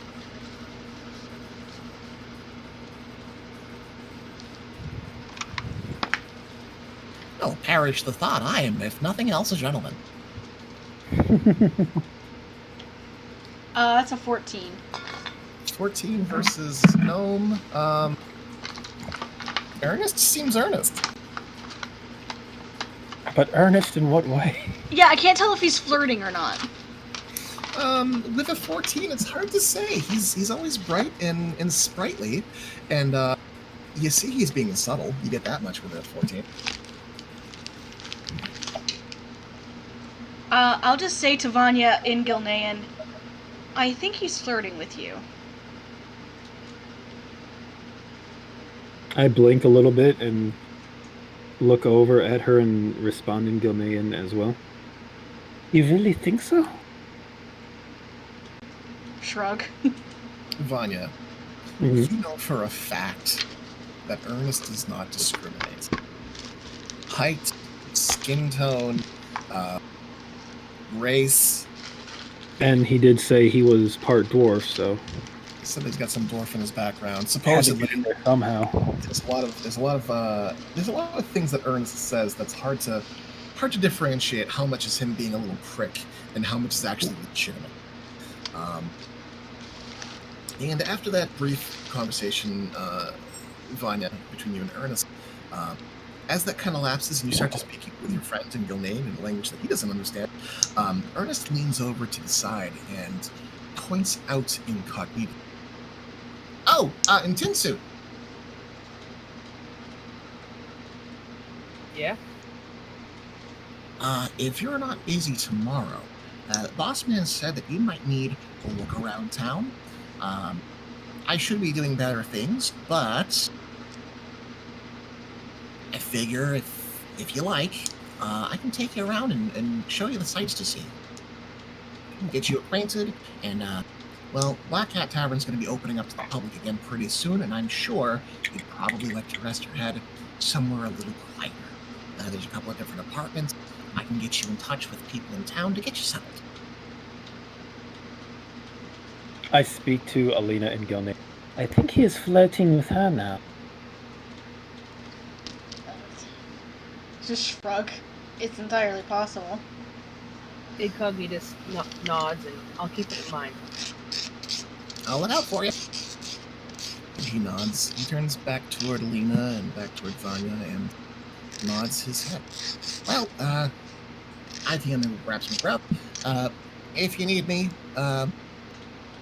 you might find me. You might not. Is it that the state of everything that you may or may not? I mean, there's always sort of. Ah, philosopher in chaos, I see. What? Chaos theory, that one thing can be two things, and two things can be one thing, and that all things come to a state of entropy at the very end. You might find me, you might not find me, and that's the beauty of chaos. Nothing's certain. Nothing's set in stone. Yeah, okay. What time So, of day is it? It's too evening. late for this conversation. Too late for this conversation. You guys have been at it. You're starting to get tired. Ernest doesn't get tired. He lifts a hand and he begins to walk away, saying his goodbyes. I should be heading back home now. It is getting late. Vine, as you realize the time and how late it is, it occurs to you, you weren't expecting to be out this late. You've let Edith kind of do her own thing at the shop all day. Oh no, I've left Edith alone all day. I must get going. Alright, if anything is on fire, try and contact me and I will come help. I will. Thank you for the offering. Thank you all for the experience today. I know Mbanje and I were discussing visiting the site of Zilris to gather some things tomorrow. What is everyone else doing? I already promised you I would go with you, so... that? Excellent. I'll look over at Heldy.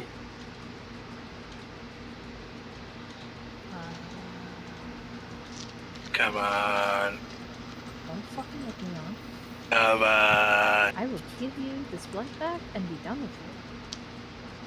Heldy, as part of the conversation earlier at the table, you did learn from these two herbalists that there's very many herbs out there that can be recreationally enjoyed, enhancing more than just the state of mind.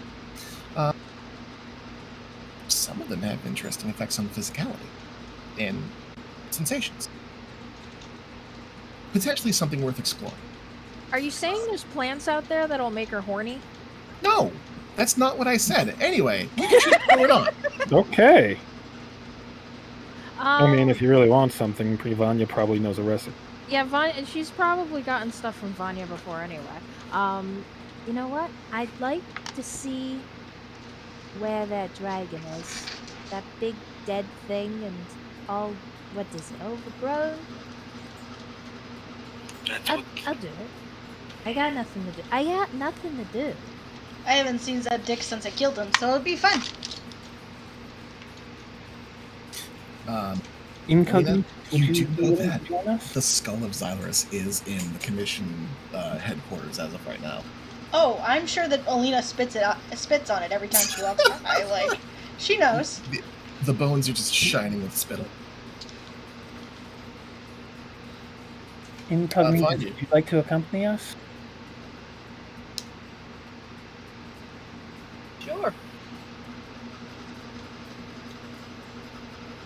Excellent. I have one errand to attend to in the morning at the landfill. Would we like to meet up before or after? I would like to think we'd meet up after. I'll meet up Then with at you the gate. before because I need to get the puppy.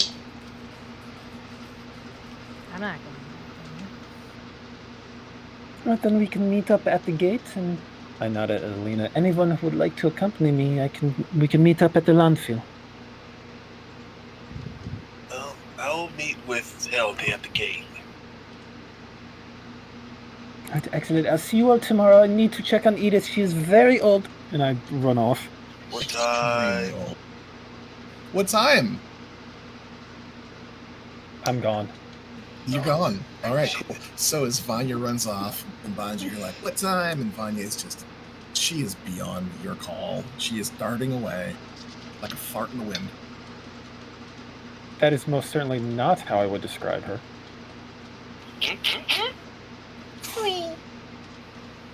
Where is this tavern she works at? Vanya, did you mention where you work? I think only Heldy and Alina know where I work. Yeah, you've mentioned Edith. Yeah, And Bonji, that's enough for you to know that what is it called? The Half Moon Court. It's a herbalism shop in Tiriki Anchorage, a place that you head to every so often. Sometimes for gossip, oftentimes for the food. You know that Edith Dent is a very old hedge witch. Not actually magical. She's a bit of an alchemist. She puts herbs together and makes tinctures for health. I don't know why Vanya is so concerned. Edith will outlive us all. Edith will outlive us all. Well, Vanya, you run off. Mish, I know you're probably going to be leaving soon. Everyone else, I'm planning to run until like about 10:30ish. So I'm going to just stick with Vanya for a bit. But while I get to that, Heldy, you have your own shit to do. Alina, you're heading toward the clinic? Probably stopping to get food on the way, but yes. Okay. And Bonje, where are you off to? well, Mbaje wants to know what time to meet up, so he's gonna first ask Heldy like where she lives so he can find her. Well, Heldy knows where she works, so Heldy would let him know and give him directions of where the Half Moon Court is. Where Vanya works? Well, that's where she's running off to, so Mbanji can be like, hey, what time? Yeah, I think Bonje was asking where Heldy does her business, where she can be found in the morning to meet up. That's correct. Where does Heldy exist in the morning?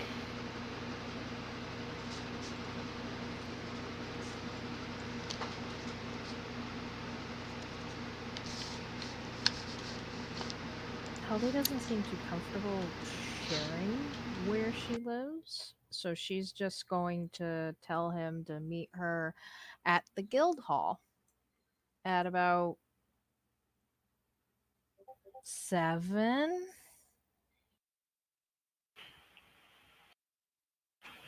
But what if that's too early or too late? She just shrugs. I don't fucking know. It's 7 o'clock. Take it or leave it. I'm out, and she's just gonna leave. All right. Heldy, you break off from the group, leaving Mbanje flummoxed. Alina and Mbanje and Incognitus, you guys are left to your own devices. Then I'll come back to you guys momentarily. Vanya, you make your way to Tiriki Anchorage, and it takes you from the guild hall about 20 minutes to get to the Half Moon Court, following a circuitous route between the narrow alleys of the food vendors and the shops for tools inside. You approach the Half Moon Court, the small little shack, and it appears old Edith has a broom in hand and is working by torchlight or lantern light to finish cleaning up the interior. Normally she'd be done an hour, 2, or maybe 3 hours earlier, depending on her mood.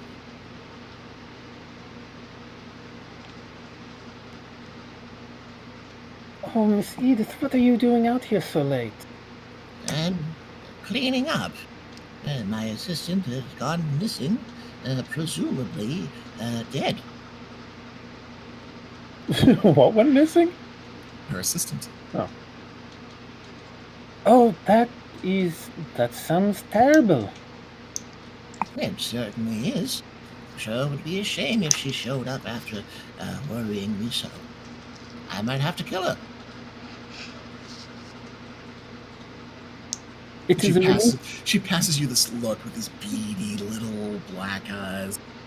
It is a relief that she may already be dead, so that she can avoid such a terrifying fate. Well, I suppose you can't kill a person twice. Damn shame. And she hands you the broom, and she hands you the dustpan, and she takes a seat on a little wobbly stool. As You hear this in her hip as she sits down. Oh, that smarts. oh dear. Perhaps I have something that can make up for my returning so late. You can finish sweeping's what you can do. Well, that too, of course. And I'll reach into my bag and I'll give her one of the vials I have of the black fungus. And she looks at it and squints, and you see her face kind of scrunch up. She seems to study it for a little while. You commence to sweeping as she goes about and starts to... She just watches it, looks at it, kind of flicks a little bit, watches the spores move and twist inside the vial. There's some kind of mold. Black fungus, I believe. She pops it open and she actually takes a whiff of it. Oh, like a dead man sucks. Oh, I do not think it is a good idea to breathe too much of that in. I haven't been alive for this long by not sniffing mushrooms. She corks it and looks back toward you. The vial is a little wiggle. Is this the kind of thing they paid you with at the commission? I thought they were paying in gold. Oh, I did receive a payment for services rendered, but it turns out that the mission that I signed up for took me to some interesting places. A place with mold. Interesting. A lot of get I'm very glad that you got your due deserts. Young lady like you deserves a lot more than I can afford. Oh, Miss Edith, you know I do not work here for money. It is your company I enjoy the most. Oh, I thought you weren't working here at all some days, but I appreciate the sentiment. The fucking shade. She looks back to the vial and looks back to you and seems to be lost for a few moments. Well, it sounds like you went on some adventure. What all did you find out there? Kids going missing. Dark stuff. We found the kids. Oh, that's good. Wild animal? What was that last part? Wild animal? In the matter of speaking, yes. Best to be put down, I suppose. Indeed, it was quite feral and not something that anyone wanted wandering the town. Vanya, I'd like you to give me a deception check. I didn't say anything that was too bad. 23.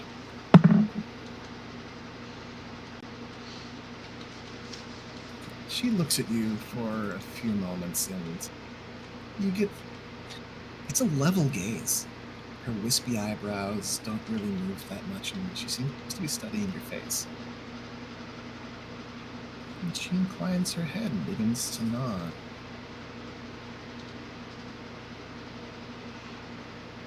I'm glad you did what you had to do to help the town.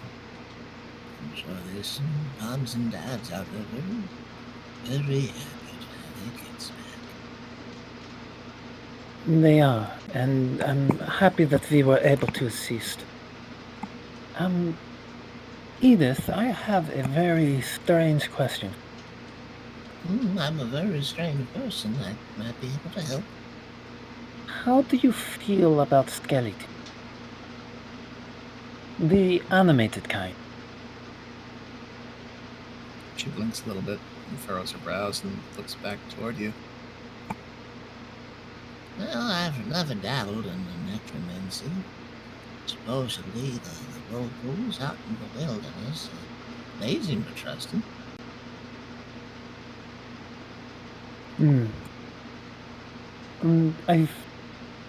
Today I encountered an opportunity. I need to do a little bit more studying, but I encountered a great deal of very well-trained animated skeletons. Oh, well trained. And dead. That's the best kind of man, I think. They follow instructions and can perform simple tasks, and so long as they are cleaned up, I don't foresee very much trouble with them. I thought it might be quaint if I were able to train one of them to assist around the shop. Sounds downright idyllic. We could dress them up all fancy. Ooh, the top hat and a monocle, and a little boat hat that spins.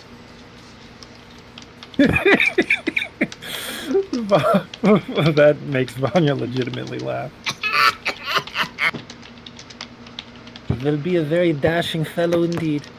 She laughs and her tongue is like out of her mouth and her empty, toothless gums kind of clap about and is so very pleased with herself at the idea and just the insanity of it. You get the impression that she would be keen on this idea. I can see it now. Lady Edith's herbal cures. So potent they'll raise the dead. Well, we might actually sell something.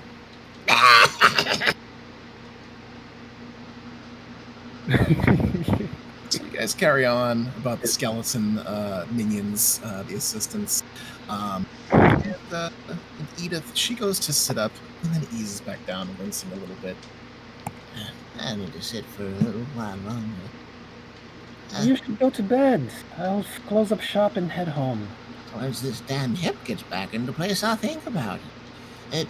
Tomorrow, I'll need you to do something for me tomorrow on account of this trick hip acting up. Do you know, I don't know if you would know him, the old blowhard up in the dwarven quarter. Eustace, the stoneman. I pause and kind of cock my head at her. What about you? I need something delivered tomorrow. It's that time for his monthly delivery. He won't go to anyone else but me. But I'm not going to be able to make the trip. I don't think not with this hip clicketing and clacketing. I actually have an errand to run up that way tomorrow as well. I can certainly take it on my way. Oh, that's great news. I'll be here bright and early. I can at least get that done. And we'll be going tomorrow too then. I have some things to take care of, and then I was discussing with some of the fellows about a trip to where the dragon fell. Osiris. Indeed. Star Dragon.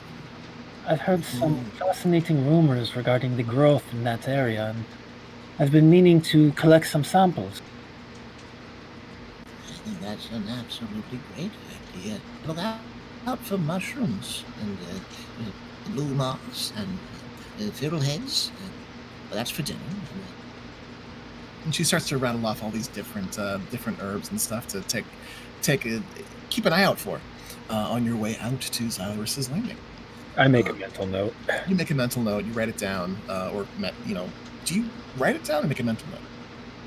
Once it seems like it's getting very long, then I'll probably pause, and then get some parchment out and create a shopping list for her.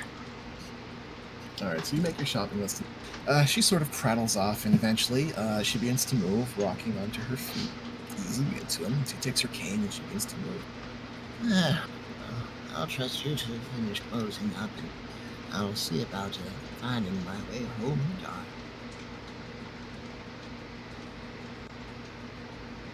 Would you like me to walk you home, Edith? No. It should be fine. There's lanterns and no more lizards. And she pauses for a long time at the door and looks back at you, pauses. Fine. Yes. She purses her lips and seems to lick them for a moment. The wiry whiskers off-putting as she takes on this really serious demeanor. You know you can tell me anything, right? I pause and I weigh that, and I nod with a serious expression on my face. I would not dream of hiding anything from you. This long pause. Not unless, and I continue after a moment. Not unless it was something truly dangerous.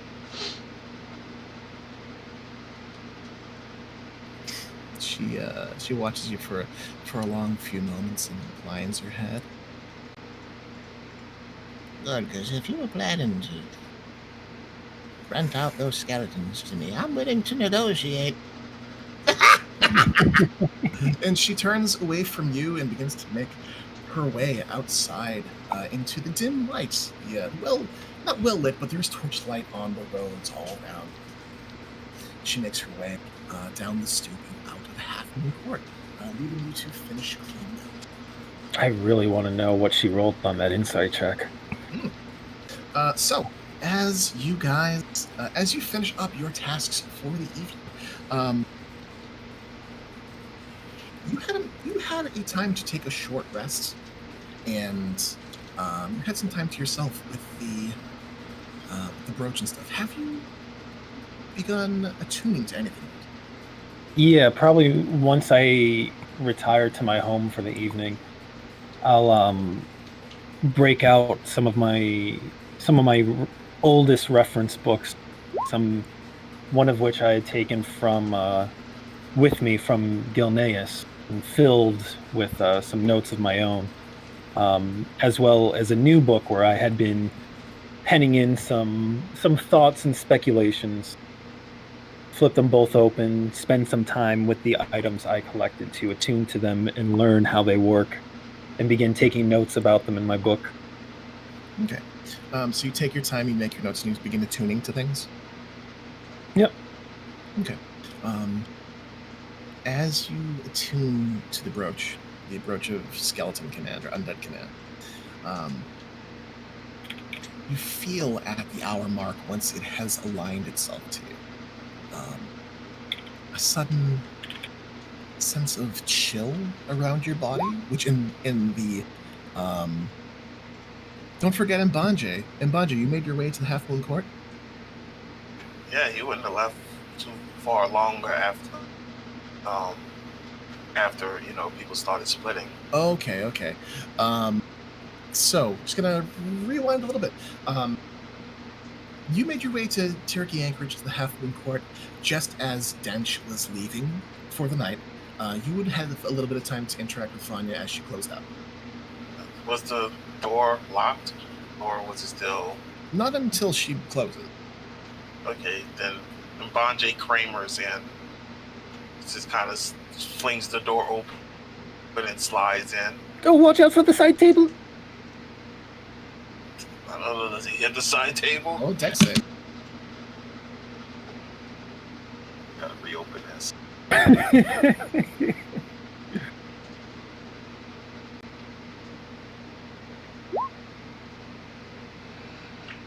Yeah, you managed to avoid the side table and the precious Fabergé egg sitting upon it. What time?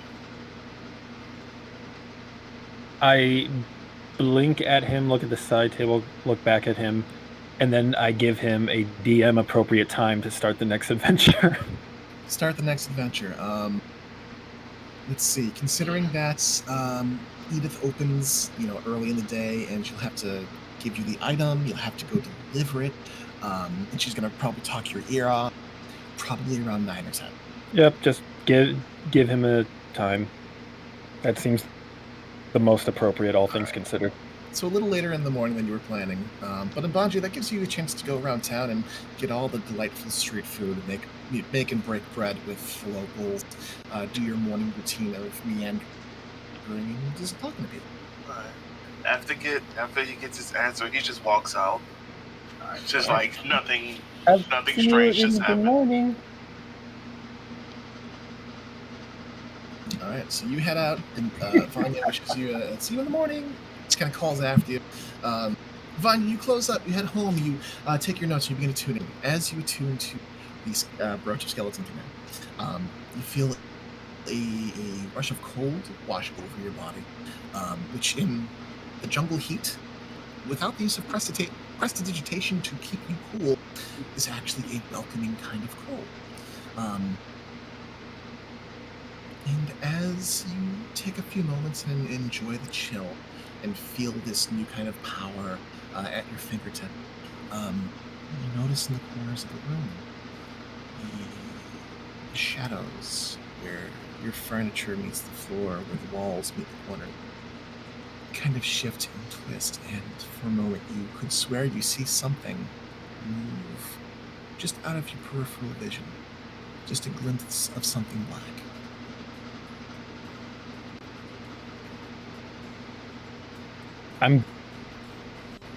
I forgot that my button pushes over. I snap my head in that direction because, I'm Gilnean. If something is moving in the corner of my eye, I'm going to try and pin it down. You look for, for fairies or witches or vampires or mists, or frogmen. You look for something, and as you look around, you're not even certain that you actually saw it. The light in the room is no dimmer than before, working by candlelight and lantern light. But as you turn your head around and begin searching in that direction, from your opposite ear, you hear this rhythmic purring for several moments, just there and then gone, a whisper of a sound. I spin and kind of lunge out of my chair away from the direction I heard the sound. The sound is there and gone. As you stand, you feel it fade away from your ear, leaving you flummoxed and somewhat bewildered, searching your room for the next half hour for anything that would be causing these phantom sounds and shapes. But nothing quite turns up with just a cursory glance. Knowing that in doing this, I'm flirting with a very particular style of magic and trying to be as cautious and aware as I am, and yet still kind of pushing forward, I feel like that might have been a triggering experience for me. Yeah, roll me a d20, please. You're okay. Yes, You're fine. You're fine. You're okay. You're not with an 11. You're not certain if you should, knowing what you know about what you learned tonight, and knowing that something just happened to you that feels very much like, no, I felt this. I heard this. You're not certain if you want to be by yourself or if you want to turn in and just keep the light on, keep your effigies and your dolls nearby. I will make a little note of the experience in my book. Then I'll go around and start checking on all the little charms and wards that I have secreted across my apartment, just little things in how I arrange my plans and decorations that I've hung over the entryways and the windows. And just to be on the safe side, I break out my bag of salt, take a cup, and begin laying down lines along the windowsills and the door. All right. You take every precaution necessary. Not certain what to expect, but expecting something. So we're gonna pull away from you as you make your nightly rituals. And back to the guild hall. And Banjay, you have left. You're going about your own devices. Heldy, you have broken away from the group, leaving Alina and Incognitus together.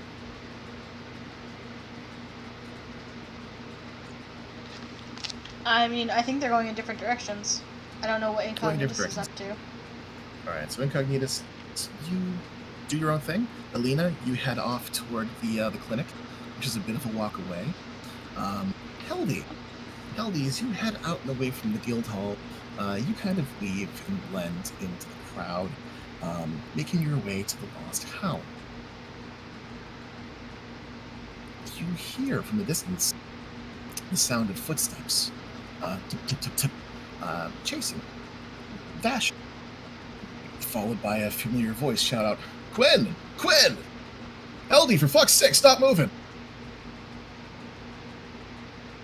Yeah, she was lost in her own thoughts because a lot has happened today and she really needs a drink and a smoke and probably eat something.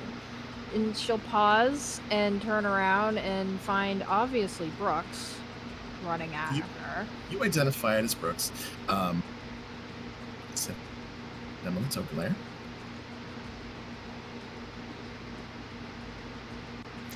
So meeting you just near the smithy, a little ways toward the Lost Hound, Brooks chases and catches up to you, and not panting, but he is catching his breath. Oh shit! Where the hell have you been? Mission? All day? Yeah, the refuse pit is kind of a pain in the arse to get through. Oh man. Well, I'm sorry to hear that. You told me to reach out and see what I could find with the proprietors or anybody doing jobs right now. Here, and he pulls out from inside of his cloak a long green slip of paper, and you look it over, and you immediately identify it as one of the tasks normally set out by one of the proprietors. You look over the text, and it seems to match up with similar jobs you've seen in the past. Brooks rolls it up quickly, just in time for you to see the little emblem on the bottom of a black inked Triceratops skull. This has gone hand in hand with some similar jobs you've done. The Mr. Big job, that had a similar skull on it. He rolls it up, tucks it back into his cloak, and looks around. I was lucky enough to find this just as it was posted and grabbed it before anyone else could. 2-person maximum. It's a quick just bag and grab. It should be easy enough. You just gotta get in, grab a book, and get out. I figured if I'm gonna split this with anybody, it'd be you. What? Tonight? Tonight. How late? Did you get it done by morning? Drop-offs at the Red Wing. Just gotta grab it, drop it off by the morning, and we're good to go. I mean, I figured probably sooner than later. I mean, you know, shit happens. It's a little ways out of town, though. Alright, well, I have some business at the Lost Town first. This is business. We haven't had a job in months. I didn't think the proprietors were coming back. Come on, don't mulch on me now. Can I fucking eat? I got some jerky. You wanna start doing this now? You're gonna put food before it. You know what? Fuck it. Whatever. Fine. I'll go there myself. I'll do it myself. No, I'll help you. It's just that I've had a fucking day. Have you ever been in the refuse pit? Well, I mean, it's terrible and it smells bad, so typically I don't go there. Yeah, well, there's fucking things there, and I'm just collecting my thoughts. Shit, you know it's in the bed? I know it's in the fucking pit. Is it like giant slugs? I mean, if you... Tell me it's giant slugs, that'd be fucking rad. I wish it was. he looks you over and he watches you for several minutes, and it starts to click with how agitated you are as he insights into just general state. And he kind of eases off. All right, shit. Sorry. Listen, if you still want to do it, just I'm gonna be by the gates of the old city until I go. I'll give you I'm heading off in 2 hours. I can't wait anymore. If you still want in, grab a meal, wash yourself up. You stink. Yeah. Yeah. 2 hours. Gotcha. 2 hours. I'll see you then. Yeah. Hopefully. If I'm not around, well, you took too long. Yeah, well, it is what it is. It is what it is. All right. See you around. He lifts his arms. He takes a few steps back, and just give me a quick perception check.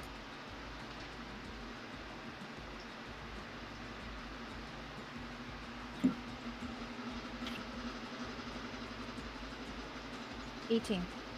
18. You see that he just disappears into the crowd as people come and people go. You do catch a glimpse of him slipping off into one of the alleys away, but for just a moment you almost lost sight of him. He's doing that shit that he does. Getting back to work. So, with information about the proprietor making an appearance, dropping off a quest of some kind, apparently out of town, I assume you head off to get something to eat. Yeah, she's gonna go to Lost Hound and get a meal and a drink and see if Gerald shows up. All right, so you head off on that direction. At that time, pull back to Alina. By now, you have made your way to the clinic. Picking up some make your way- crazy dinner on the way. I'm picking up when you order Chinese food for quote-unquote 2 people, but it's actually 6 people's worth of food. Right, so there's plenty of food vendors who are out and about and making business right now. You pick up some fresh bread. You find who's selling meat pies. It's not, the cheapest, but you get to keep the pan, and if you bring the pan back, they give you a refund of some of the amount you pay. You find some soup with a large wooden bowl. I'm willing to drop Probably a not the whole best ass food, right? gold on just so much food. You just get so much food, and you only kind of half commit to the idea of bringing back stuff to get your silver back. Yeah. So you can deduct 5 gold pieces from your inventory. I will. As you just get this fucking mountain of food. There's kebabs, there's soups, there's bread, there's pie, there's sweet pie, but also a meat pie, and some tash.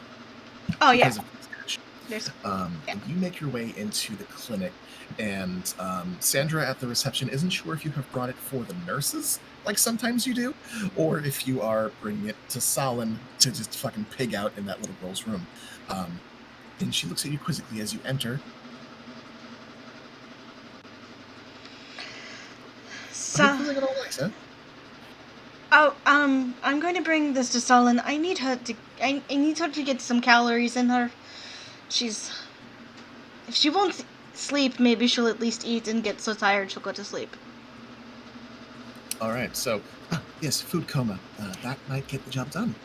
And whatever's left over, I'm sure the nurses will enjoy. Well, she's still with the girl and with Mr. Lloyd. Yep, the boss, headman, chairman, Norix's Torn. He was here earlier.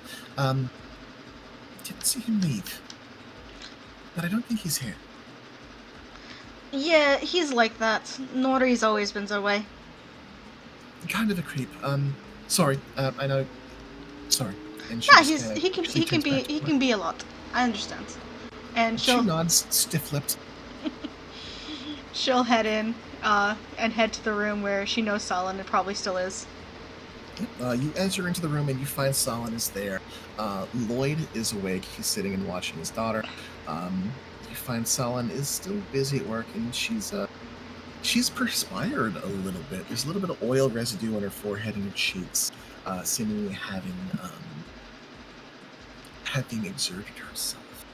You look at Sana and you find that there are straps holding down her ankles and holding down her arms. There's a cold cloth on her forehead. Her head is not restrained, but you do see that there is a wooden dowel nearby with very deep teeth marks in them. Oh, you came back just in time. Things are under control here. Nordix came by. Is that food? Please sit that down anywhere. Yeah, she'll find a flat surface to put it down. Not on the girl's bed, obviously, but Yeah. This tables. Lloyd doesn't even look at it. He is just focused on the young woman. Solon approaches you and kind of pulls you aside as you are pulled away from the food briefly. And her grip is a little strong on you as she kind of just holds your hand. Thank you for bringing her again. I cannot express that enough. Any longer, and I don't know what happened. She glances over towards Sana. She seized. She's okay. We did have to sedate her, which seemed to help. As I mentioned, when Torn came in, he explained some of what's going on. I need to meet with Mr. Tom at some point, and I'm not supposed to talk about it. Athena, what is going on? it's very complicated and unfortunate. We'll speak more in your office, I think. Right, I'll see about you getting an orderly in here to just watch her. We're going to be watching her a lot from here on. I promised I would keep watch over her tonight. I can clear out some of the corruption. If there's anything you do, that'd be greatly appreciated. I was also curious. Torin mentioned that this is not a regular kind of monster, and certainly not a hag like you mentioned. No, it's not. This feels like something more than simple wizardry and monster documentation. Does Lady Chantel have any insight for this? This seems like a religion thing. It does. I have not seen her yet. I have made too many promises in too many directions. You know me. Yes. Spreading yourself thin as always, and she gives you a little rap tap on your shoulder and seems to hurt her knuckles in the process. Pot kettle. Pot kettle. My office, right? Come. And she leads you out. She summons an orderly, a very tall, muscular gentleman in just a white Johnny. Seems like this isn't his first rodeo, and seems like he's aware of what's going on. He steps in and speaks with Dwarven with Lloyd. And it's just a quick, hey, good job keeping your girl pinned down. It's they're feisty ones. And Lloyd does not seem to be too amused, but he does give a gruff, little bit of a chuckle, perhaps due to being spoken to in his native tongue. Yeah. You make your way into. Alina will grab some of the food, at least some of the meat pies, and the bottle of Tej on the way to her office. All right. So you notice she leaves Noodle behind. As she makes her way with you, you grab the food into her office, and it is a nicely furnished, oak and polished wood interior. She has a nice big desk. She seems to be running this place, and it looks like a administrator's office. There's many books on many bookshelves. There's a dipping bird on the table, and what appears to be a small foot bath, which is a new thing made of brass with a faceted stone inside of it that you identify quickly as another stone. A gift, it seems, from working with the commission. She sits back on her desk, her palms on it as she leans against it. You present the food, you put it aside on one of the side desks. So, privacy. This is the quietest room here. Right, it is something called an aberration. Aberration. She pauses and she's going to make a check. She furrows her brows a little bit and bites her lip, looking askance for a moment. A calamity. That, yes. Oh dear. Oh dear. Oh dear. Oh dear. And she takes the bottle of Tej and begins to pour herself a drink. The apparitions were sealed away. They're gone. They're not here anymore. Yeah, apparently Here. not. In the answer room here. Well, you know what? I killed it and I lit it on fire and burned it to death. So, Okay, does that matter? Is that a thing? The gods couldn't kill these things. I mean, it bled. If it bleeds, it can die. Stars and stones. All the wonders in the world's found on Tikal. You can find everything here, including us. Okay. But Someone mentioned something to be expected, and I guess that's it. scale. The problem is that it might have touched the mind of this young girl. We need to keep an eye on her for that. Madness. Madness. That is not my purview, but I have treated some things like this in the past. Right. I'm a healer. I will do what I must to heal.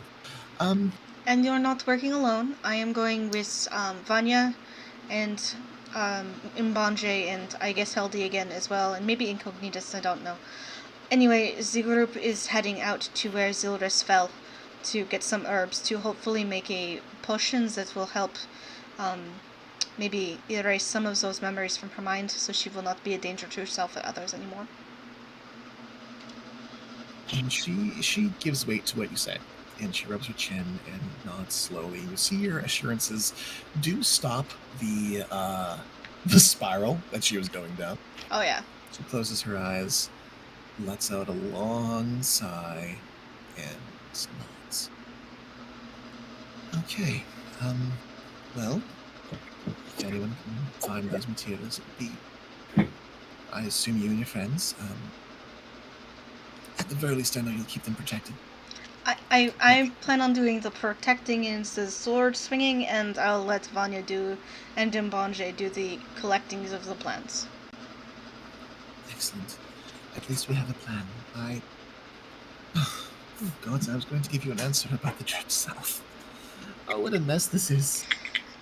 We don't need to rush on that. I guess that town isn't going anywhere anytime soon. Still, it's another hit in the plans. But deal with the emergencies as they come, yes? Triage. Okay. Right, that appears to be a meat pie. I'm taking that for myself. Eat as it, recompense please. for doing this to me on this day. Yes, she just very human in her mannerisms begins to just, not even carving out a piece, just starts to, fork in, takes a bite. Oh yeah. Tries to hold on to some semblance of elven manners, but there's just a little bit too much round-ear happening in her lineage. And yeah, Alina finds it adorable, so Alina's love language is taking care of her her friends and her loved ones, so. And so you two shoot the shit. She asked you a couple questions, about, what happened, why the hag, and, susses out, why the secrecy. It seems that after you explain just what she's up against is the initial shock, but over time, she seems to get it. There's no love lost. There's no, oh, you kept the secret from me bullshit. No, she's an adult about this. You're an adult about this, and it seems okay. Right. If anything, you pick up the fact that she's a little bit remiss, a little bit upset about the South, the Exodus, the bringing help elsewhere. So after you guys, you share a meal, you make sure that she... There are some things Alina would tell her that might not be immediately assumed. Okay. Alina will tell her that she heard Kate's voice. Oh. After you did your she makes a gesture with her hands about that. Before I killed it, I did hear my mother's voice. I doubt it was the creature's influence. I would like to assume it is something a bit holier than that, but... Are you okay? I'll be alright. I need to talk to Chantal about this as well, but... in time.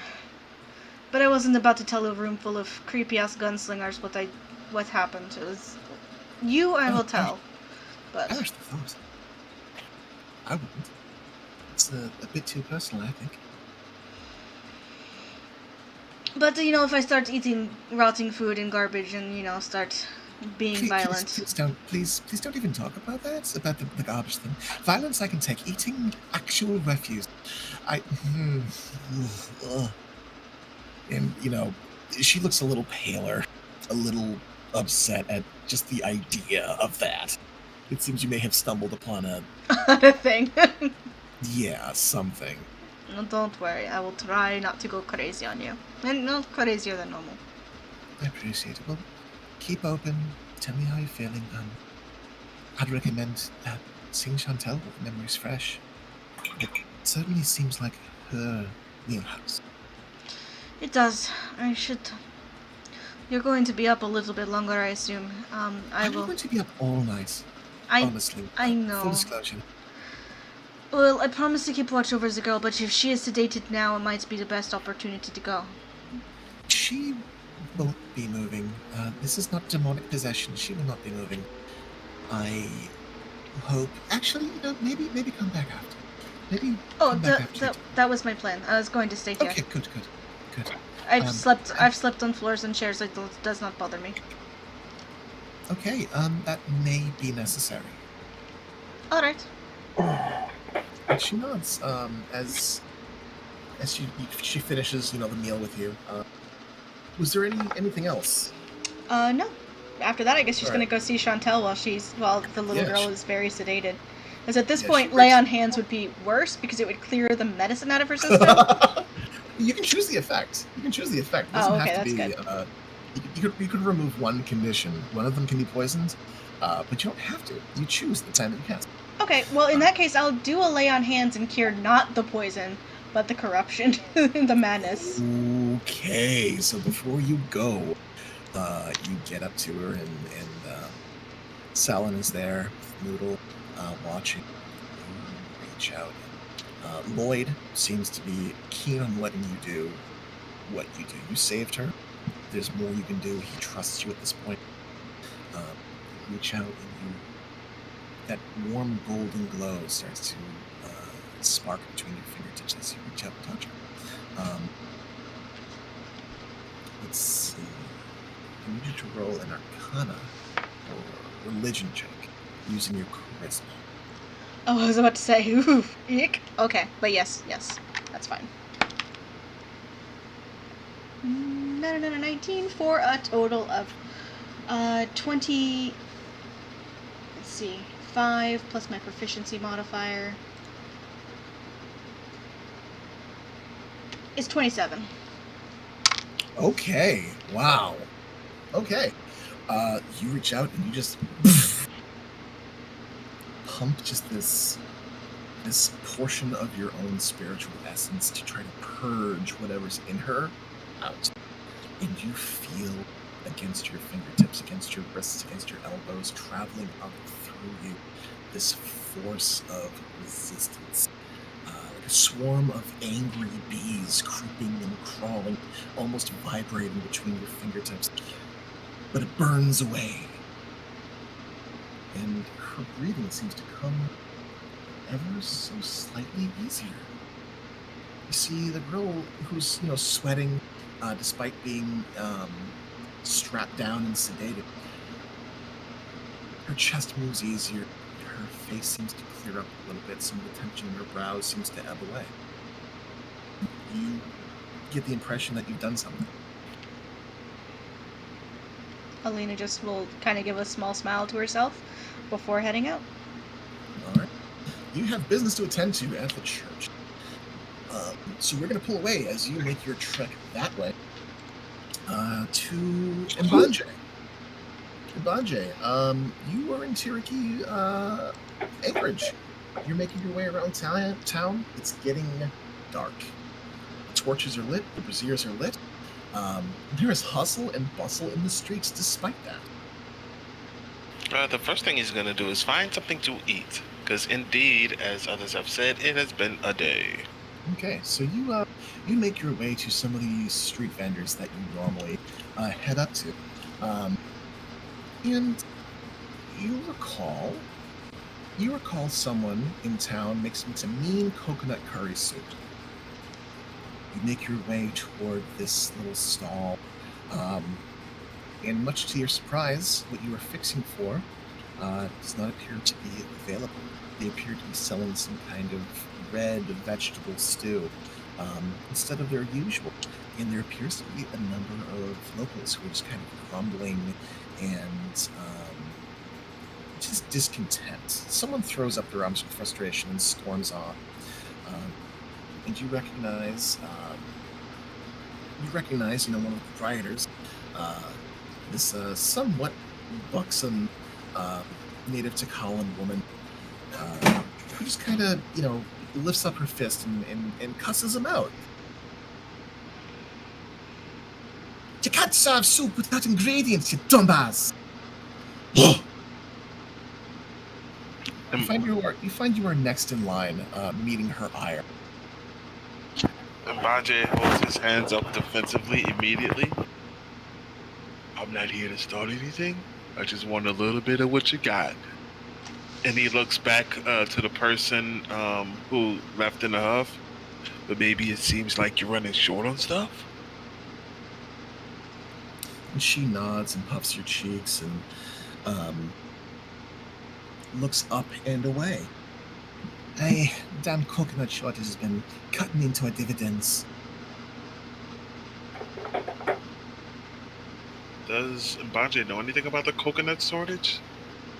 Roll me just let's see, did you use a history check? Just a flat charisma check. Are you trained in investigation or perception or persuasion? No. No. I can do history. Sure. 6. It sounds like news to you, but you do know that a number of these street vendors rely on the coconut trade to make their dividends, and it seems that the news about the coconut shortage is new. But you know of different vendors who will, they'll cut up an entire coconut in front of you, serve it to you while like the membrane is still intact, so you can bite into it and suck the juices without having to break your teeth on the husk. There's like a pie maker who is known for making a mean custard, and there's a lot of savory dishes, and especially among the native Takalans that involve spices and fresh coconut, either for savory foods or for sweet foods. It's a mainstay. It's a staple food. That there is a shortage is news and somewhat maybe bad. How many people are behind Mbanje? It seems like a number of people have left. Like there should be like a rush right now, this late in the evening, the after dinner rush. But much like one frustrated patron, more are moving away. Not really accepting the fish and vegetable stew that they have instead. Okay. It seems like the crowd's thinning. So it's not like he's holding up too many people. What's holding up the coconuts? Is it the dragon business? That should all be taken care of, shouldn't it? I'm not the dragon. It's the damn Magdalena family. The plantation owners, up to the north, they've not been able to sell for whatever reason. There should be a harvesting right now. Not sure on the details, but they've not sold many shipments to town in several weeks now. There was the dragon situation, but they should be back up and running. Now the only people who have access to coconuts are paying premium for what's left, hoarding them, raising the prices too. That's no good for the small folk who need to get by. Hell no! I send people like us out of business. Selling a fish head stew. Who wants a fish head stew? I'll It's not take like a that. fish head too. At that, she raises her brows, pours you a ladleful, and there's an actual fish head in the stew. Eyes intact, scales intact, a deep red broth, chunks of potato, and whole-ass onion. She offers it to you for a moment, as though to dissuade you. He takes it. Like, Yeah. he Have takes another one of it. a big old whiff of it. And, like, he'll start, like, slowly sampling as he talks, you know. And yeah, she seems appreciative. Well, I know a couple people, maybe not any plantation owners, but maybe I can put some feelers out and see what's going on with that. Because I'd hate to have a place like this shut down. I kind of like the curry and the coconut you got going on. I'd hate to see it be shut down too. Maybe a check with the guild hall. From what I hear, the Magdalena family puts out some kind of bounty for it. I don't know what the deal is. Maybe they did help to move. His brows raised. A bounty? How long ago was that? I don't know the details. Ask around. Well, I actually have business at the guild hall between now and tomorrow, so maybe I'll do just that. You've been doing us a favor. Speaking of, it's a silver piece for a bowl. Of course, of course. And he will exchange. Well, he only has gold. You hand her a gold piece, and she breaks it. She gives you a 5 silver pieces in exchange. Okay. Is that the correct exchange? You know what? Never. Like, he thinks about it, and it's like, you know what? Never mind. Wait, no, it should be 9 silver for it's 10 silver to a gold, right? Yeah, she hands you 9 silver. Okay, he'll still hand back 4 more. Like, just help for the people who walked off. Thank you much. You should have spread the word. It's a good soup. It really is. I know it's not the house special, but it gets the body going. What kind nods, stiff lips. What kind of fish is this? Does that make the DM actually? That one's a straight bass.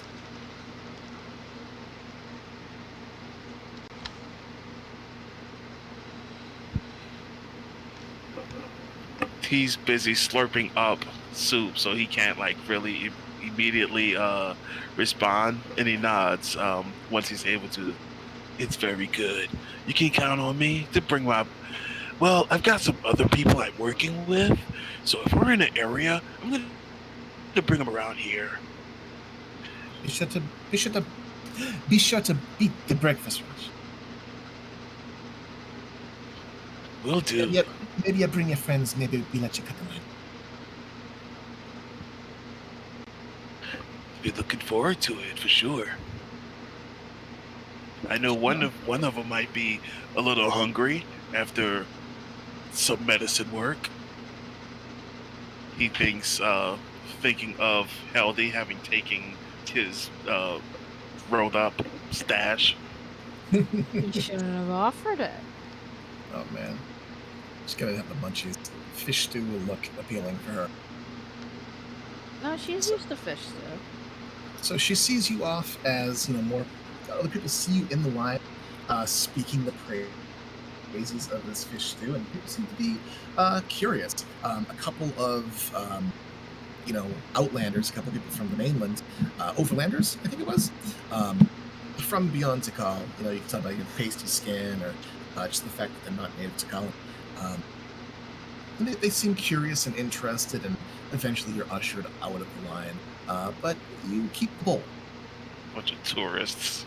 But basically a bunch of tourists see you eating, like, oh, yeah, this is good. And she does not serve them the actual fish heads for fear of scaring the Mormons. You can't give the yuppies the good stuff. You can't get the yuppies the good stuff. So, with information about a shortage from one of the local plantations and an apparent quest that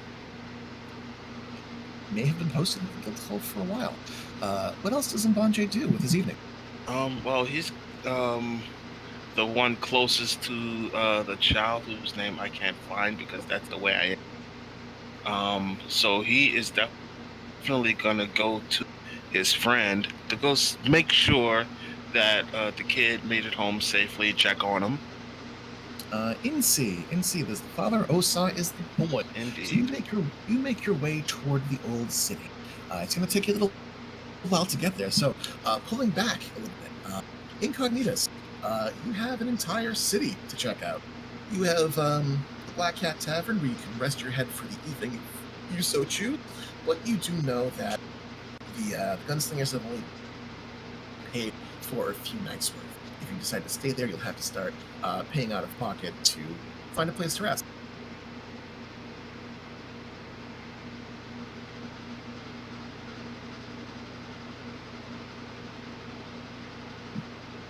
Alicia, you still with us? Yeah, Discord was just lagging, but that's okay. I haven't rebooted it in a few days, Gotcha.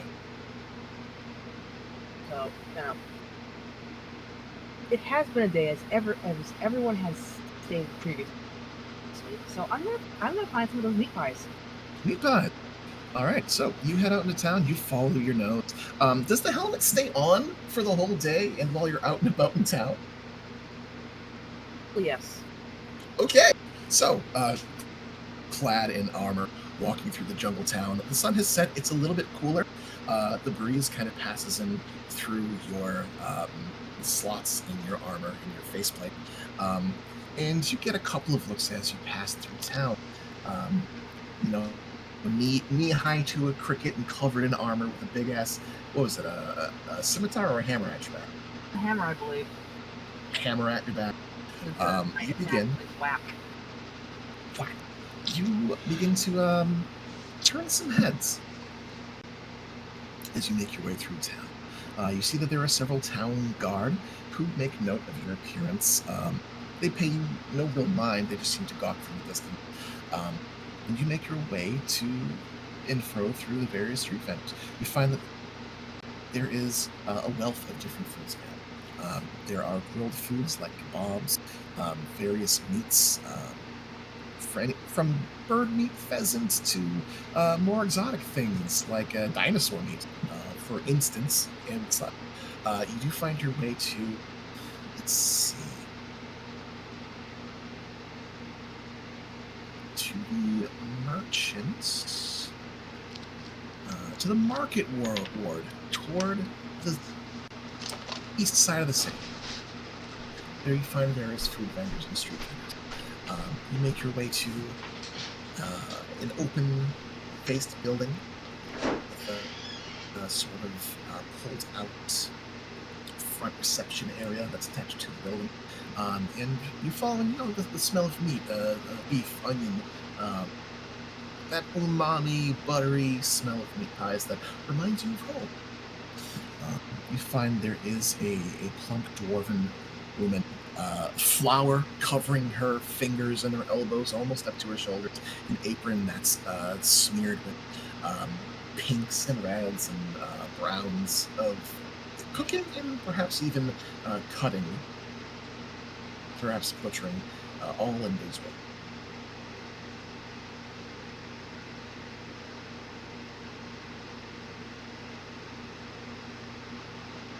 Well, As you approach, they seem to hear it. Ka-choo, ka-choo, ka-choo. Assuming there's no line. There's a little bit of a wait, but eventually you make your way to the front of the queue. And you see that there are a number of pie dishes that are kind of stacked up. One person in the line, they pass off an empty tin, and she repays them with a silver. As it gets to you, the dwarf looks you over.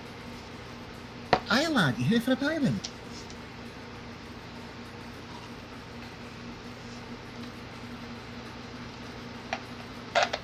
I'm here for whatever you would suggest. Takes a few moments and looks you over. Are you more of a land creature with 4 legs or a flying creature with 2 legs? This day's probably before like a variety. Good choice. A lot more flavor, a lot more protein. She reaches back and prepares this little, personal pie, which for, a normal person would just be, a little pie. For a halfling, this is the whole ass pie. Nice. It's a gold piece per pie. Bring the 10 back, and we'll give you back some silver. I nod and pay for my pie. You pay for a pie. You see that there are tables around. Various people are eating, almost like a food court for this the various stalls and the markets. You see there are a couple of gnomes moving around between the table, pushing brooms and collecting garbage, just keeping tabs and keeping the place clean. They appear to be, municipal workers. I think that's the term. Public servants who are cleaning up after, the patrons here. Janitorial staff. Janitorial staff. Open market janitorial staff. There's an air of levity. A lot of people are winding down from a hard day's work. There's a lot of, what appear to be sailors and carpenters, mostly. You find a relatively, you find an empty table for yourself, pop a squat, and you have a steaming, piping hot beef pie.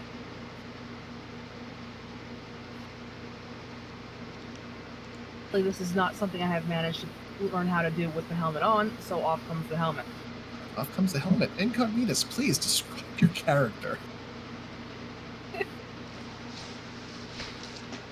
7 episodes in, we get the character description.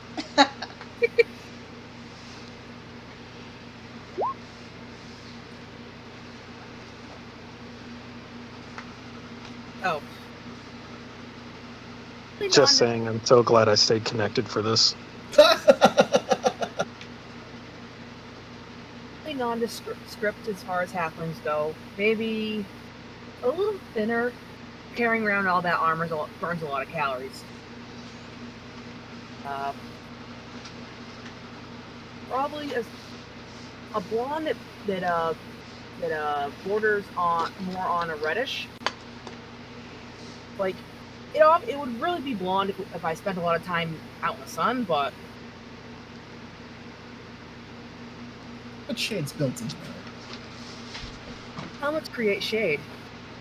Helmets create shade.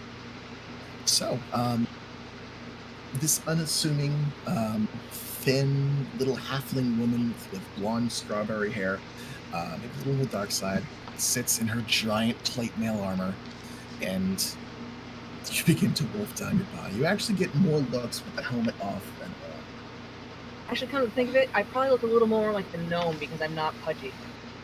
Because you're not pudgy. You're a little on the thin side. Definitely a halfling that kind of blurs the line a little bit between the two small folk races. And so you eat and you eavesdrop. You listen into the comings and goings of the town. Among the festive conversation, you pick up a lot of rumors about the Gunslingers who arrived in town. We should hear about that. They all had firearms. They went to the tavern. They did not have firearms. They totally did. And discussions about some rumblings about the town and this so-called town council. And why would the commission step down? Well, the prince is going to do. The princes are fucking pissed. You hear, it appears, despite the building and the infrastructure being rebuilt and the aid and materials being lent by this new gunslinger contingent and their boat full of supplies that they have pledged to the town, there are some things happening in the political sphere that seem to be causing people some grief. There's a bit of uncertainty about what's the next step.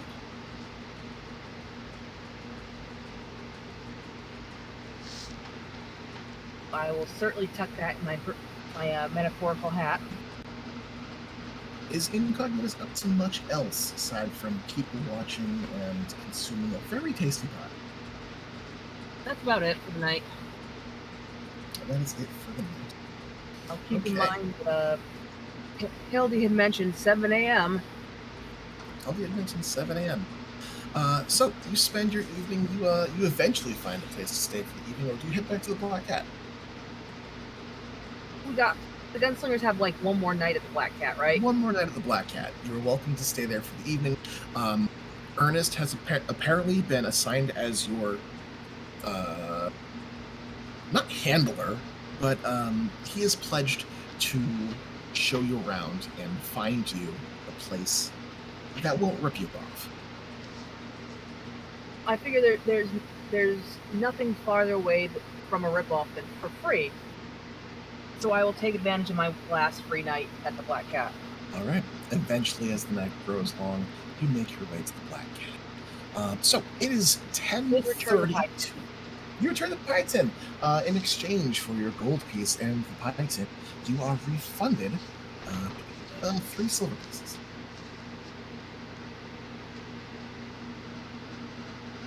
Making the pie 7 silver, which is pretty expensive for a pie, but it was a pretty damn flaky crust. Not gonna lie. It was a great pie, and it was like, It's like a rich person pie, but actually has food in it. yeah. So with that lead weight in your stomach, you think you're good on eating for like another day or 3. Tomorrow evening, I'll try the bird version. And with that in mind, you head over back to the Black Cat to rest your head. So it is 10:32 p.m. I think now is a good time to call it. More things to happen out in the town, but if folks would like to do forum things to move things along, I'm down for that. If folks want to play things live next game, I will hold off on moving the clock too far ahead. There are a few things that I do want to cover before next morning in live game, so just keep that in mind. Awesome, awesome. Indeed. Alright. Thank you guys for sticking around for game. I appreciate you guys hanging out and playing with me. Kind of a slow burn tonight, but you have your missions, I think. Yeah. Yeah. Thanks for the game. It was a fun night. Glad you enjoyed. Yes, thank you. You're welcome. I'll be available in IMs for a while longer. I've got to finish my cafe